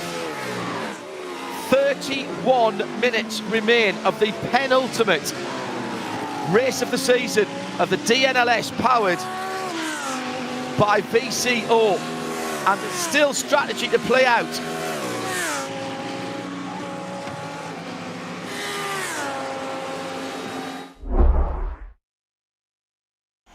Eine Legende. Die gefährlichste Rennstrecke der Welt. Der kleinste Fehler wird sofort bestraft. Denn nur wer auf Qualität setzt, kann das Rennen gewinnen. Spezialfedern. Das Fahrwerk.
Three-lap race, a 3 pit stop race. So inside the last 28 minutes, Martin Asher leading in the Porsche 991 Cup class with Violent Racing, powered by EcoCort Esports team. Colin Dwenker in second place in the 267, and what a lovely addition it has been to have Violent Racing in a couple of classes here with their very distinctive white and red liveries, and very competitive indeed. Very competitive indeed they have been in both the categories that they have been involved in. Just trying to work out where we are there. Martin could definitely go to the end from here. Not sure. It very much depends if they get lapped again or not. By the way, not too far further back is the yellow and black car, which is in third place in that category, and that's Claudius Veed for Sim RC Cup. He's got the fastest lap of that category with an 8:08.3, and he can go to the end. He is actually the best off on fuel, although I think he might have made an extra pit stop, certainly to the 267 Violent Racing car. So that one's still to play out. Lauren Heinrich has pushed the fastest lap bar again, 7:56.7 at the front of the field, but that only takes half a second out of Sami Matti Trogan. As we come up to complete lap 19 for the leaders. Just a quick reminder what's going on at the front of the field before we run down the other classes for you. The 186 Marla Racing team, the Audi, which leads on the Dottinger Her now with Sami Matti Trogan behind the wheel in this Vodafone 3-Stunden. Round 8 of 9 of the DNLS, powered by VCO. They have done what can only be described as the traditional route, expecting a 21 or 22 lap race. 7 laps for Sami Matti at the start. Alex Arana, his Spanish co-driver and teammate, did 7. Sami Matti maybe saving fuel at the early part of this stint. Maybe he's done enough and he's got the numbers right. If not, he will have to pit. Oh, he's coming in, I think. He's coming in. That's the race. That's the race right there. So it will not be a win for Marla Racing team. Lauren Heinrich follows him in because he had nothing left in the tank. That's the end of his 7-lap stint. So now Team BMW Bank will come through and retake the lead. So that is what they needed to know. So clearly Sami Matti couldn't get the extra lap, Bruce, and now they'll have to be tyres, which is half a minute, then a bit of fuel, and it's a question of how quickly that PS competition, Robert Hager back in that car, Alex Arana back in the Marla Racing team car. Here comes Niles towards the end of the lap. Let's wait to see. Well, the BMW isn't even up on its jacks yet, so it hasn't even taken its tyres. Now it is. So the Audi's going to come down any second now. Here's the lead going back to Team BMW Bank, and no sign of that Audi dropping off the jacks and moving. There's the lead. They've done it. The alternative strategy has played out, Bruce Jones, and still we are not seeing either of those cars dropping down. So Kevin Volk, I said watch out for Kevin Volk. He's not that far behind. In fact, he's got through. That was Volk going through for Phoenix. And Volk can go to the end. So Team BMW back lead for BMW, and Phoenix Racing Esports Green, Kevin Volk in second. That's the battle for first and second, 16 seconds behind them. But then Alex Arana and Robert Hager, separated by just 2 seconds, are another 3 seconds further back. I hate to spite the guns of Phoenix Racing, John, but I think Kevin Volk, only 2 pit stops to that car's name, needs to make a splash and dash. They did 7 laps, unless they can do an 8-lap final stint. But looking at the pace of Phoenix Racing Audi, it hasn't been quite in the ballpark. So I think it's a slightly elevated position. I could be proved wrong. I hope I'm not. But from their point of view, I hope I am. But we're seeing that straight battle between the Audi and the BMW, but the BMW Bank, we knew from very early in the race they were running a different tactic to the others, but I don't think Phoenix Racing is really in the mix, unless I have completely misread. No, you are right. I think I did say earlier on that they were the next team who were doing the 7-7 and 7/8 strategy. Kevin Volk, who is in his first stint, Max Hoffer and Max Rieberich, both did 7-lap stints, and again trying to ring the last lap out. John, when we were talking about the traditional stint, that Phoenix Audi was about 35 seconds down on a couple of other cars that were running the traditional stint. They're the ones who actually made the pit stop, the 186 Marla Racing Team Audi, and of course the 189 BS competition BMW. It's not at their pace, but it still could be a decent result for Phoenix. Just not a top three. The battle now is all about Alex Arana versus, in second, third at the moment, but Kevin Volk, if we assume he has got to drop out then, third, and Robert Hager fourth. There's a battle for potentially second. Jack Sedgwick is another 16 seconds further back and absolutely piling on the pace at the moment, and he is fueled to the end. He's just at a 7:57.7, fastest man on the track last time around, albeit people taking pit stops. The Team BMW Bank 107 car, which didn't stop and went through, Niles Koch did a 8 minutes and half a second, 8 minutes 0.5. But Niles is good on fuel. He got in that car at lap 16, so probably 6 laps stint for him, with 3 to go at the end of this one. It's a 22-lap race, and that's why we've seen the flurry of stops from those who were trying to split it into 3 sevens and just do the 2-spot pit stop. Sorry, Bruce, go ahead. No, I was just going to say, I was just having a quick look through the classes. The closest class, could have told you this before the start of the race, is TCR. Well, it's just gone out as I look from 3.5 to 4 seconds down to 3.9 seconds. It's Marius Gollenbeck, 3 pit stops served from Jürgen Frank, 3 pit stops served. So it's core sim racing ahead of sim RC. That one should go all the way to the finish. They're swapping margins, but 3.5 seconds is all they have between them, with 20 minutes remaining. Classic.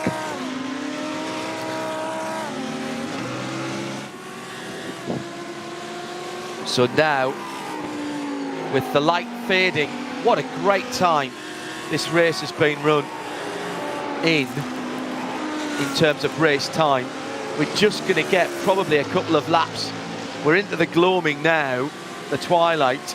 We might even get a lap of full dark. That's going to put a very different complexion on things here, with still just 20 minutes. Right on 20 minutes to go, Bruce. This one is by no means over, as Arana, who crossed the line in first place, which is why he's got the 1 on the top right-hand corner of the windscreen. Robert Hager crossed the line in second position, but of course they've both had to make a final pit stop.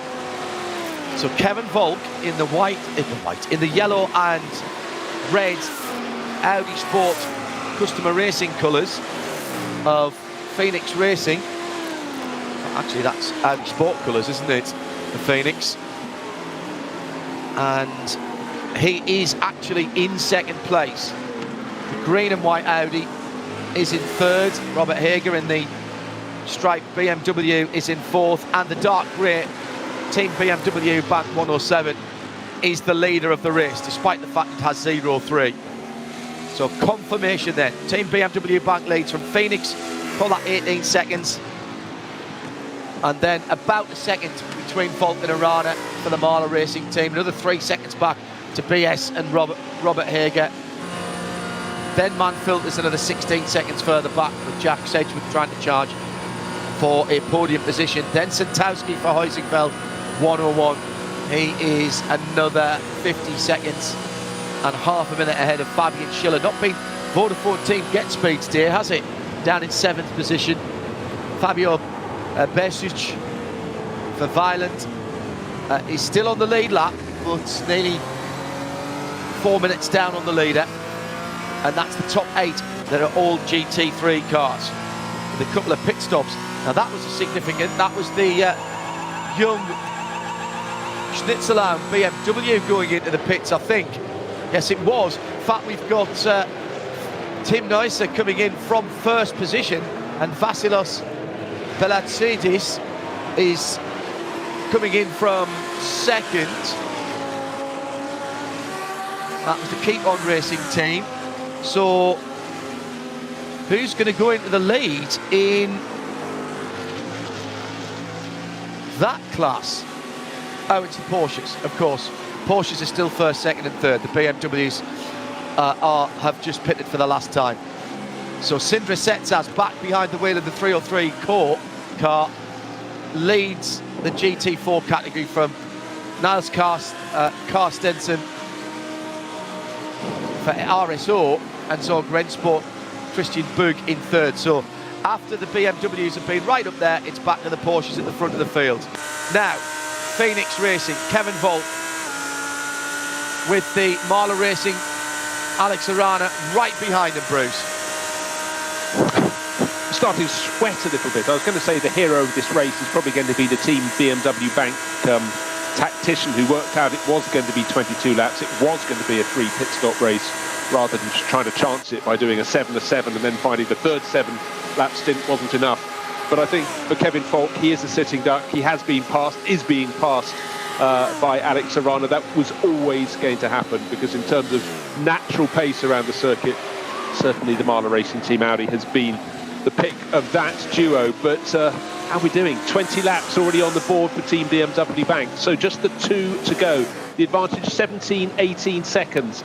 Doesn't need another pit stop. None of them need another pit stop of the top runners. Or do they? Who has done 7 and 7 and can't make an 8-lap final stint? That's the big question. Yeah. And certainly I think Kevin Volk is in one of those. And that's the car that's still in third. Correct. He's dropped down to third. There are 2 laps left.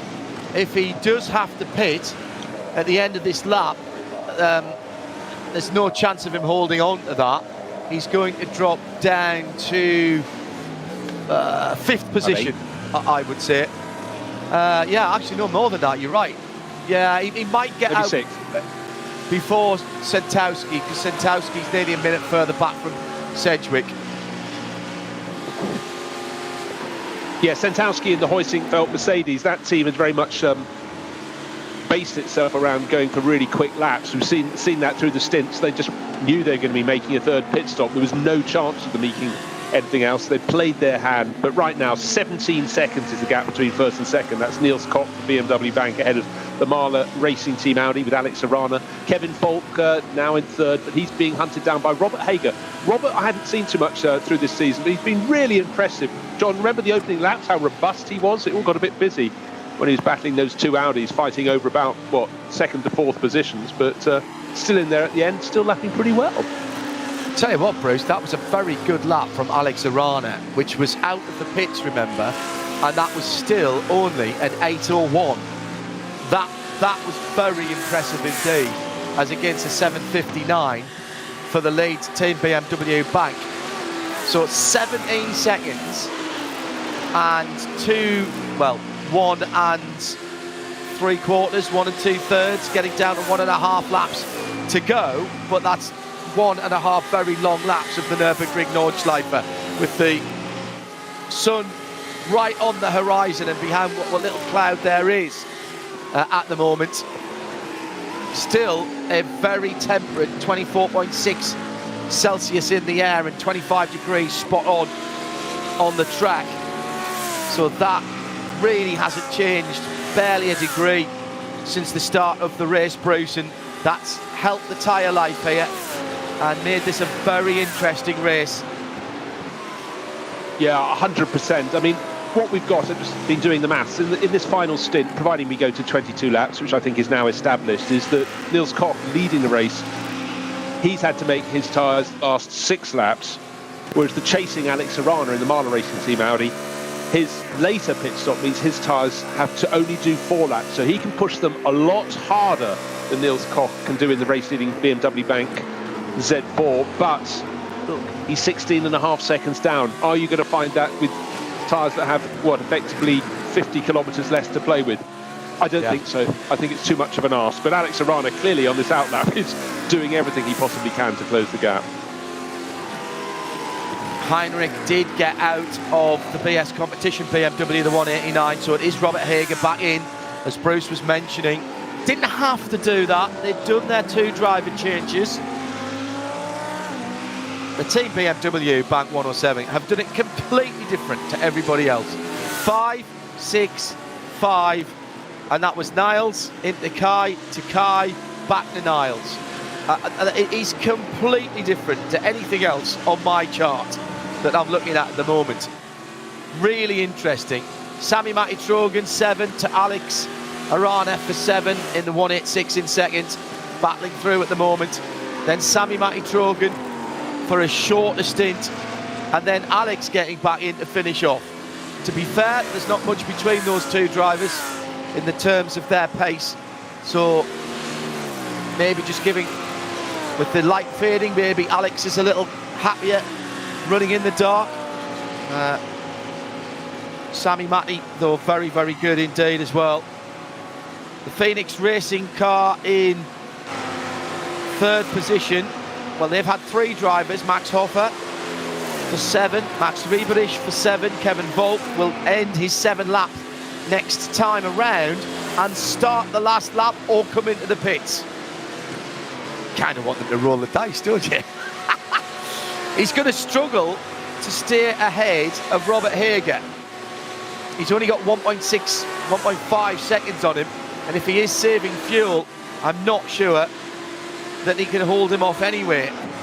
But it's 3rd or 4th if he carries on to the last lap, and it's probably 6th, 5th or 6th if he drops in. Yeah, tricky circumstances, but for Team BMW Bank, I have to take my hat off to them. Their record since round number 4 has read like this: first, second, follow that sequence.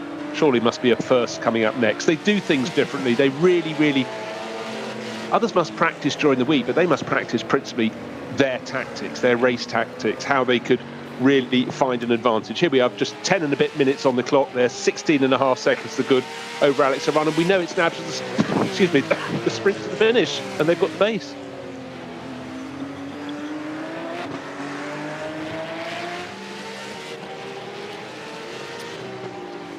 Yeah, brilliant stuff. Not necessarily the obvious way to go, but they have done it very, very nicely indeed.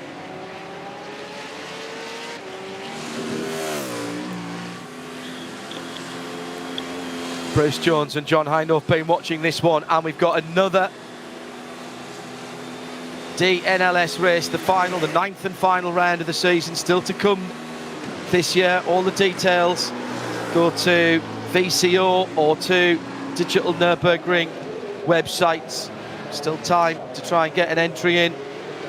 There's Hager in the pits. Now that's interesting. Wasn't expecting that. They must have had an incident. Yeah, there's damage on the car. Oh, well, that's taken out one of the major contenders. There was already some damage on the car as he came to Brunchen and went straight on. So that's taken a huge amount of pressure off Kevin Volk. So now he's got 17 seconds back to Jack Sedgwick, who finds himself on the edge of a podium finish for Mann-Filter's Team HTP Winwood. Yes, that's come from nowhere, so really unfortunate for Robert Hager. As we said, he had a few clashes in the opening laps of the race, settled down and took on far more established drivers, but just one slip, maybe the fading light caught him out. Running around the circuit actually on his own at the time. That's the strange thing. Did he was that Wittmann? Go wide? No, he did. He hit one of the tall curves on the right-hand side of the circuit, just pushed him wide into the barriers on the left, thus limping home. And he's already tumbled all the way down to 16th overall as he returns to the pits. Oh dear, that was looking like a 3rd place position for BS competition. It's all been blown. So 2 incidents there for Robert Hager. one coming on as the right at the top end of the circuit and heading down towards Brunchen. I think it was at Wipperman. It looked like that to me. And then Brunchen with an already damaged car. And here's Kevin Volk in the pit lane. He couldn't make the last lap. That's going to hand third place to Jack Sedgwick. There's not a chance that Sedgwick will not go. In fact, there's Sedgwick going through. Sedgwick's gone through. And now it's where will Sentowski be for Huizingveld. Martin Ascher leads the Porsche Cup class, but only just from Claudius Veed. This is how we started the race, Ascher from Veed. And this is how we're finishing the race. There's been a few other pretenders in there, Bruce, but effectively, this is literally how we started the race, with these two guys on the front row, and they're half a second between them, coming down to finish what will be their penultimate lap. They'll start their last lap this time around. Yeah, we last saw them about half an hour ago, exactly this close together, half a second, and scrapping left, right and centre. But from the opening lap of this race, they've been at it, been cycling through their teammates. But we've talked about this before, John. Do you want to be ahead down Döttinger for the final time, or do you want to get that slipstream and then brave it out? You have to choose which way you're going to go under the Bilstein Bridge, left or right, the car in front, and all line it up for the final sequence of corners. But these are such experienced racers in the Digital Nürburgring series that they know the tricks, but they know the other driver knows the tricks, if you see what I mean. So it's going to be a real nip and tuck run to the end. But I think they've had a fabulous season, brilliant advertisement for the Cup 2 class in the Porsche 911 Cup class cars. Not everyone likes racing them. These are some of the hardest cars, we're told, to compete in around the circuit here. But once you've got the handle, once you've got the taste, I think they're quite addictive. They're coming up through, in fact they've gone past Mutkerv and now to Kesselchen, heading up towards the hill at the bottom of the run, up to Caracciola Carousel, so still half a lap before they start their final lap. Niels Koch and Alex Arana are on their last laps, and Arana has not given this up yet, Bruce. 7:57.9 is that car's fastest lap last time around. So 15 seconds down, John. He's got about, well, I think he's still got, where are they? They're just coming to Adenauer Forst, and yeah, that's the leader coming out of Adenauer Forst and heading up to Metzgerfeld.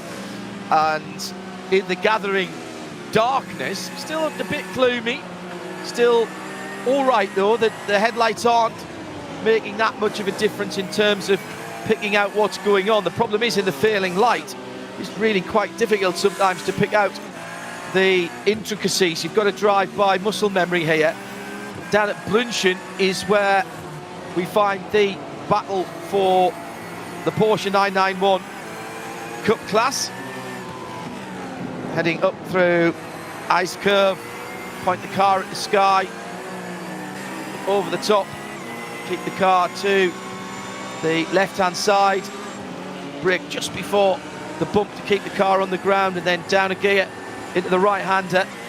No curbs here. Oh, this is very tight indeed. Claudius Veed has got a good run up the top of the brow straight, the right-hand side. You don't want to be drifting too far to the left. Now you can use all the exits. Heading down through Flansgarden, across one of the bridges. Do not get that tricky little left-hander wrong, because the guardrail is right there. Through the Kleine Carousel, up towards Gallows Hill corner that leads onto the Döttinger, and then they will start their last lap. Meantime, the leader still 15 seconds. I'm watching the split times. It is literally thousandths of a second. Fourth and fifth in the GT4 category. Two BMWs fighting for BMW honours and the best of the Munich mark, as they're coming up now on that far side of the circuit where we picked up the two Porsches, and the battle for the Porsche lead right onto the limiter. Claudius Veed's got a nose ahead but he hasn't got the preferred line coming through the hill. This is side by side. This could get very, very difficult. Veet goes through. Veet goes through to start the last lap. Now, can Asher stay close enough to repay that compliment on... Oh, Asher's pitting! Asher's pitting! Oh my goodness! Martin Asher pitting then from second place. And yeah, that was the end of his 7th lap stint. So Colin Dernker, he's next up in the 2.67, but he, I think, has got to come in. So Till Behmer for WS Racing, how far back down the track is he? Oh, last lap, Brunschen, Niels Kopp, Team BMW Bank. The alternative strategy, the alternative way of doing this race seems, Bruce, at the moment to have paid off with that just on 15-second lead. Yeah, they rolled the dice early on. They must have really been convinced there was no way it was just going to be 21 laps. They banked on 22. They took that early first pit stop. They ran shorter stints, less time to take life out of the tyres. 5 laps, 6 laps, 5 laps. This is the 6-lap finale, but 15 seconds they will not lose on this lap. But I'm slightly concerned about Marcus Dirac, Asher Racing, diving in on that lap. Does that mean there's enough fuel for Claudius Vievd to win the Cup 2 class? Because those cars have been so equal all race, been running the same pace all race, yet they've done things differently right at the end. Well, we'll have to wait and see. Still, BMW Bank leading by 14 seconds, as you said, 19 seconds further back, Jack Sedgwick into 3rd place behind Alex Arana's Audi now. So we've got 3 manufacturers, BMW, Audi, Mercedes in the top 3 positions. And unfortunately for Kevin Falk and the Phoenix Racing crew, that final extra pit stop has just cost them their run to the top 3. But it was an artificial position, but they gave it a good go. It must have been close. On the Dottinger for the final time, and the sequence of first or second finishes, place finishes for BMW Bank continues. The battle for 4th and 5th, and the best BMW, best of the BMWs in the GT4 category, continues between Tim Neuser and Vasilis Belatsotis, as they are side by side on the Dottinger as well, just behind the leader, who, oh, time didn't elapse. We've got one more lap. Oh my goodness, we've got one more lap. Okay, there so was Martin about Asher 20 seconds. That one out. Asher Racing, that's why they pitted. They got the numbers right. Wow. Oh okay, my that's goodness. Fine. That's fine for the race leading car, because their stint lengths will be 5 laps, 6 laps, 5 laps, 7 laps. They've got it under control. Oh my goodness. So these battling BMWs are coming onto their final lap. There's a bit of lights flashing there. Do they think they've finished? I'm not sure. Sneaked across the line, Bruce, with what, 22 seconds to go? So another variable, now I have John. to go. Fun. Unbelievable. So Niles Kosh will come. This is going to be the 7-lap stint at the end. So Arana can still push. He still has a tyre life advantage. Sedgwick, he's okay, I think, in 3rd position. Yes, he is. He'll come on. He'll finish with a 6-lap stint. So Kevin Volk in 4th position has got to try and hold on now for an extra lap. Santowski just goes through now, 6.2 seconds behind the 4th place car. Well, that little battle between the BMWs just came to blows, unfortunately, and the Schnitzelarm M4, Tim Neuser, lost out in that battle with Vasilios Beletsiosis. Got a little wobble on, went onto the grass, just missed the barriers, but instead of being half a second behind, he's about 1.5 seconds back. But, you know, you get busy at the end of a race. But for all the crews that thought, would it be 21? No, maybe 22 laps. Suddenly to find the races go out to 23 laps, you can imagine they're really, really concerned. But for Kevin Volk and the Phoenix Racing team, I think they'd worked that out a while ago. That's why they took that most recent stop, but they know they were due one anyhow because they've done two 7-lap stints, weren't going to do an 8-lap, so they made that pit stop. But I still think they'll remain in 4th place overall. But out front, still no problems at all, I don't think, for Niels Koch, leading for Team BMW Bank. And a quick word for Marius Golombek and Jürgen Frank. They've been battling all race, core and sim race, battling there as well, as they have been in other classes this season, and indeed this race. 2 seconds between first and second in the SP3T, the TCR category. Okay, so Niels Koch now is on his final lap because, and I can say that with some confidence this time, because time has actually expired. So this is the final lap, this is the white flag lap.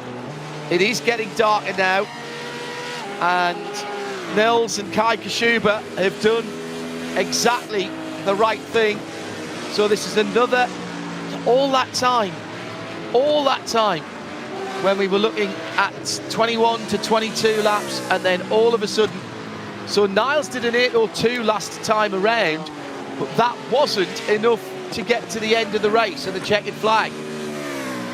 His lead has gone out to 17 seconds, but it was only 15 seconds, and he couldn't have slowed down that much and kept the lead.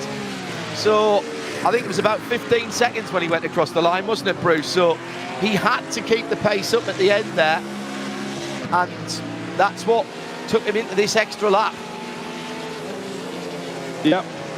Moving targets keeps the teams on their toes, but again, experience. The more the drivers compete in this DNLS, the more they can ride the changing tactics. They just know how hard to push. I was asking you earlier how much you need to drop off your pace from your ultimate pace to try and eke an extra lap, make a 7-lap stint, an 8-lap. They're the ones that know the answers to these, and they're the ones that probably overrule. If a tactician goes, I think we can do this, they go, you can't, because you become a bit of a sitting duck if you're running 4 seconds a lap off the pace, for example. Yeah, but anyhow, correct. Koch, Team BMW Bank, 16 seconds now for good. They've done the job. The battle to watch is between Kevin Volk for Phoenix, who are in 4th at the moment in the number 14, and Team Huizinfeld 101, Jan Satowski in 5th position, because he is hoving into view. It's under 6 seconds now as the Sim RC Audi and Jürgen Frank goes on to its last lap and has just taken over the lead. That's because Marius Golombek has had to pit. Golombek's in the pits for Core. So I think this has caught 1 or 2 people out, not just us. So where's Golombek then? Let's get down and have a look at that and see where they were in terms of laps there. Golombek is out. They don't have to change tyres, of course, in that category. So that would have just been a fuel stop for the 403. And it's dropped into 3rd. I think Team Huizinfeld might have just squeezed past into 2nd place, but really in that class, you know, it is the class of the field. Sim RC's team, Jürgen Frank, will take his Audi RS3 to the end of the race. He was tailed from time to time, but really he's got it absolutely right yet again. So full marks to the yellow and black Audi crew, Sim RC. Great season they've had. Huizinfeld, have they just come into the pits as well? I think they may have. Because they were just coming to the end of a 6-lap stint as well. 1, 2, 3. No, they haven't. Okay, so Huizinfeld's trying to do a 7 at the end. So they pitted. The last time they pitted was the same as Marius Golombek pitted, and he's just had to come in. So that 3rd place there in the Audi TCR class, that's Marcel T, who we're talking about in Huizinfeld. Dennis Neidhardt, excuse me, for DOTXE Esports is 45 seconds behind, and he's not in any problems with fuel. Well, I'm just having a look, John, at the Cup 2 class. Claudius Speed, Sim RC Cup 2 team leading by 58 seconds, but that dive into the pits we saw last time around from Marcus Dirac has put him 58 seconds down. And the big question is, Claudius Veed, they've been matching each other all race. Can he continue to finish and complete 23 laps? Checkered flag is unfurled. Got a few people who are not going to chance another lap. The number 10 Audi is pulled over to let the leader go by. That's an interesting strategy there. Well down the timing of the 10th place Audi, should I say, in class. That was the 109 Augustin Canapino. It's not been there day to day. What a great run by Kai Kashuba and Niels Koch. They got the driving right, they got the speed right, more importantly, they got the strategy and the tactics right, and it's another top 2 finish for Team BMW Bank as they take the top spot for the 8th round of the VCO Nürburgring Endurance Series in digital form. The Vodafone 3h. Alex Arana chases home in second and takes second position for the Marler Racing team. Wonderful run for him and Sami Matti Trogan. It will be Jack Sedgwick and a 3-driver team. Alexei Aloma and Philip Ellis it was that started that race car for Manfilter team HTP Winward, 3rd on the podium. BS Competition has pitted right at the end of the race. There's a lot of people that have had problems right at the end and have come in. I think they've taken the checkered flag in the pit lane, some of those cars that I was mentioning. Niels Koch then with the win in the darkness. What a race. What a way, Bruce Jones, of reading the race for Team BMW Bank. Well, they read it very, very early on, John. They nailed the colours of the mast. Whether it went to from 21 to 22, they had it covered. Whether it went from 22 to 23, they had it covered. And in between, they raced with supreme consistency. And Kai Kashuba was extraordinary, John. Those 7 minute 57 laps, time after time after time. And Niels Koch, he did a solid job at the end. So well done the team, well done the drivers. Couple of the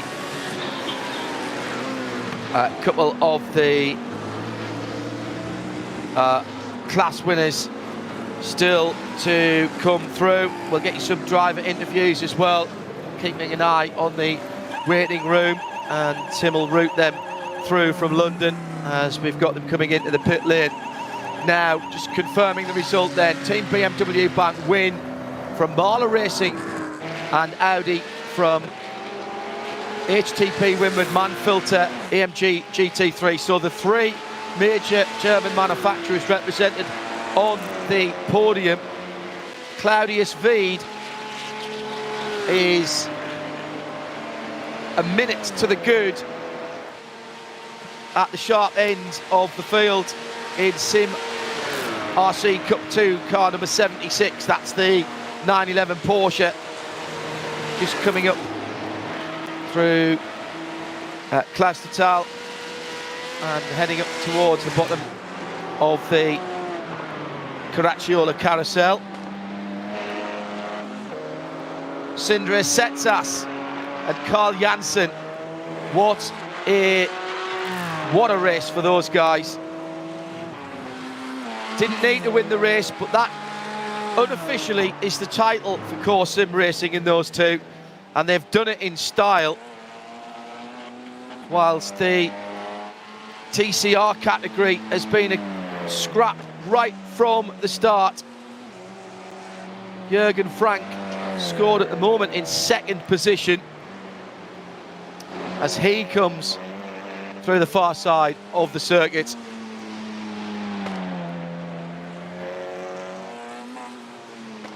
So Jürgen coming to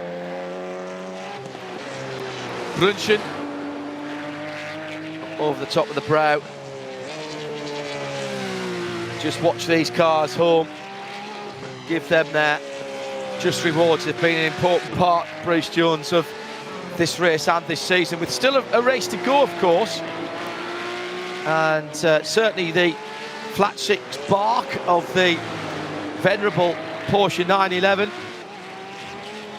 been around since 1962.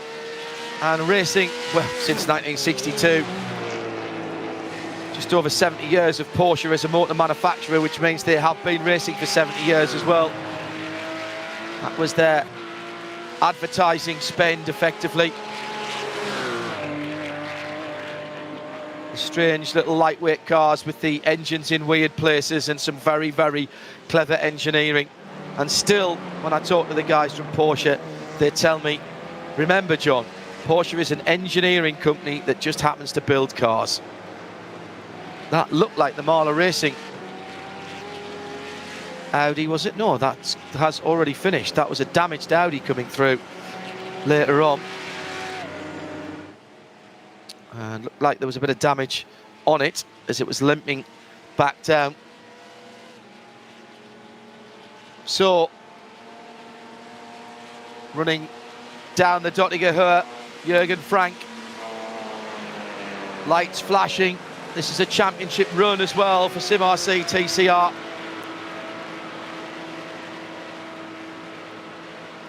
Been a brilliant season, Bruce.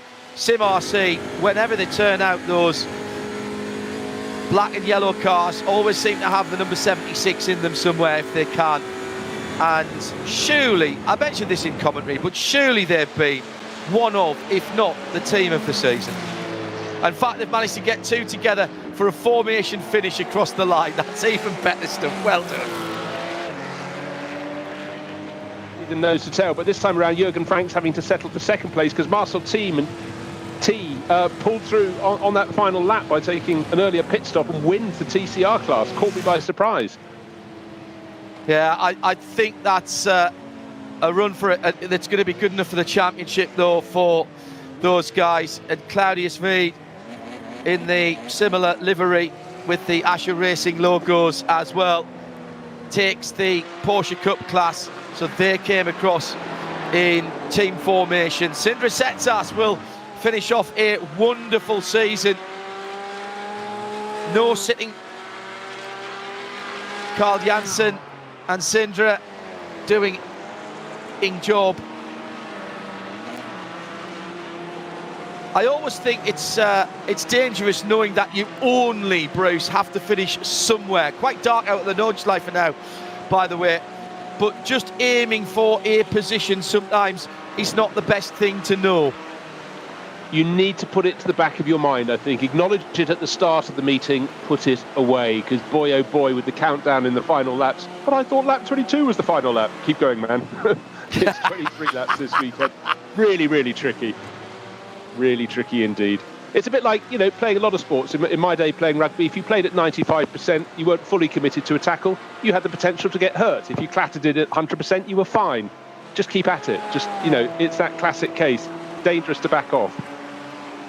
Well, as Sindre Setsas comes back down the Dottinger Ho, we'll watch him home and we'll take one of our post-race interviews here. And Kai Kashuba joins us in our global broadcast centre. Kai, thank you very much for joining us. Man, oh man, what a race. What a race. Congratulations. Yeah, thanks a lot. Great race. It was really hard competition and very difficult for us to judge where we are. So, fantastic result for us. We are very happy. Kai, early on, you went off strategy. It looked like everybody else was doing, right, let's run to the end of the fuel, let's do sevens. You didn't start like that. It looked like you were driving the pace on to make sure it was going to be 22 laps. It ended up being 23. Was that a surprise to you? It was not that much of a surprise. We certainly made a mistake in the last race and fueled up for one lap too much because it was already very close last time around. And this time the pace was just a bit quicker and just by calculations, Niels was calculating while I was driving. We found out that it will be one lap more, but it was very tight. Very tight. So what did you have left at the end in terms of fuel? We had 2.8 liters, I guess, 2.8 liters. So we had a bit of a margin, but it was tight, yeah. It's been a tremendous season of the Digital Nürburgring Langstrecke series for you guys. You've only finished first and second. Is that enough for you to clinch the championship? It will be hard. I mean, we have seen that Mahle Racing Team is always there, is always quick, and HGP was in front of us in the standings as well before this race. So it will be very tight. I think when Mahle makes no mistakes in the last race, they will just get it if they win or not. Because if they not win, they are usually getting second places as well. So it will be hard, but we will try everything we can. What made the difference for you guys today then? Was it making that decision early? Because it looked odd. As you said, it was difficult to know where you stood. Dropped down, I think, as low as 6th position at one stage.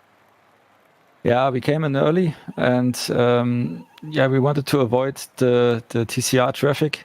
So we got it later on, but we wanted to avoid it so to give them a chance to catch up and be on our bumper again for the whole race. That always makes incidents and so on happen. So we wanted to offset a little bit, be in clean air. We knew that the pace was good. We also knew that the longer the race is, the faster the Audi gets. That maybe in the qualifying it has a bit of a disadvantage, but on a used track it's a very quick car, and the longer the race, the more difficult it gets, and you can also see it in the lap times. So we just wanted to use the pace when we had it. And you did. And did it very well indeed. Congratulations to you and Niles, and best of luck for the next one. We'll see you in a couple of weeks. Yeah, looking forward to it. Thanks to you guys. Thanks, Kai. Kai Scherber then joining us. Well, I don't know what we say about that, but it was an absolute cracker. An absolute cracker. They used the pace when they had it. That was the quote there, Bruce. Well, the one that got me was 2.8 litres left at the end. Just enough for the fuel sample. That is precision engineering. We don't have virtual post-race tech here, but if we did, there was still just enough there. I think we'll be able to get a word in a moment or two once our German colleagues are finished with the... in fact, here we are. We have Carl Janssen and Sindre Setsas who join us. Well, Sindre, Carl, congratulations both on the victory in the championship. Clearly, your Saturday night fun watching PLM didn't slow you down at all, Sindre. Yeah, it's worked very well today. All thanks to Carl as well. Had fun on the weekend and then back to business in the week. So yeah, it's good. Was it? I mean, we talked about this on Saturday night. You said you thought you only needed second. Is there a slight danger, knowing that you've only got to have second, that makes you drive and plan the race slightly differently? No, I said from the start that we'll go for the win as always, and then we'll see what happens. It was good that we had some competition here today. The Team Hoisingwell car was very fast in the beginning. I struggled very much to get away from it in the first stint.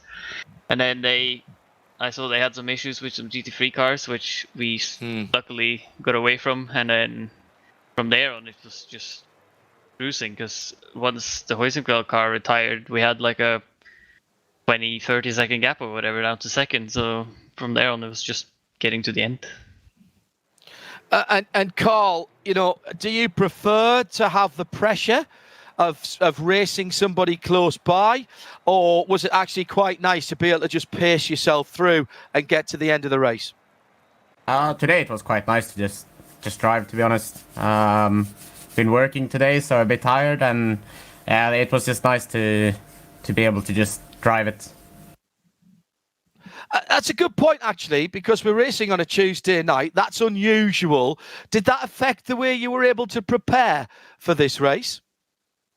Well, I was at uni until to 3 today. So, and then Carl was at work. So yeah, it definitely does something to the preparation. Yeah, Or sorry. Sorry, go ahead, Carl. No, go ahead, Carl. Go ahead. Yeah, I drive trucks, so I started working at the 0400 today. So I'm definitely more tired than I usually am on a normal work day or normal weekend. I mean. So, Sindre, that's good enough for the championship, unofficially at this point. So, congratulations for that. How have you found the championship this season, and how have you enjoyed it? I think it's been very good, especially in the beginning when there was so many people just wanting something to race with the crazy period we went through. We're still going through as well. Yeah, I think it was very good in the beginning. A little bit few, less people now in the end, which is kind of a shame because even in the GT4 class, the racing is good, especially in the beginning. Today was very good. So just wish that there was more people, but obviously it's a limit on everything, and Tuesday probably doesn't suit all. So yeah, it's good. And Carl, we'll finish on you. One of the reasons that we moved to a Tuesday night was because of so much racing going on, both full metal racing and iRacing as well. But nice to see some of the real world drivers sticking in with this. Fabian Schiller was in there today in the top class. Adam Christodoulou as well. So nice to see those guys continuing with their commitment to the virtual racing. Yeah, for sure. Helps bring the racing to a bit closer level between both real life and sim. It's quite nice to see some of them sticking around still. So yeah, pretty good. And so what do you do for the last race, Carl? Are you going to come out and celebrate? Special livery? Are you going to try the BMW, which looked a bit quicker today? Are you going to stick with the Porsche and celebrate your championship in style? I don't know what we will do for livery and car, but for sure I will drive the last race. I enjoy the series so much that it's just so fun to drive. Maybe we'll have a guest driver. Who knows? Ooh, okay. Thank you, Sindre, for that.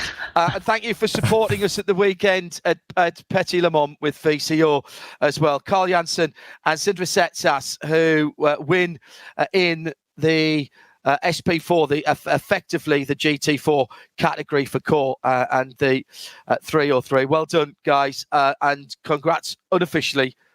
Real congratulations. We can't announce the championship, but unofficially championship winners. Thanks, guys.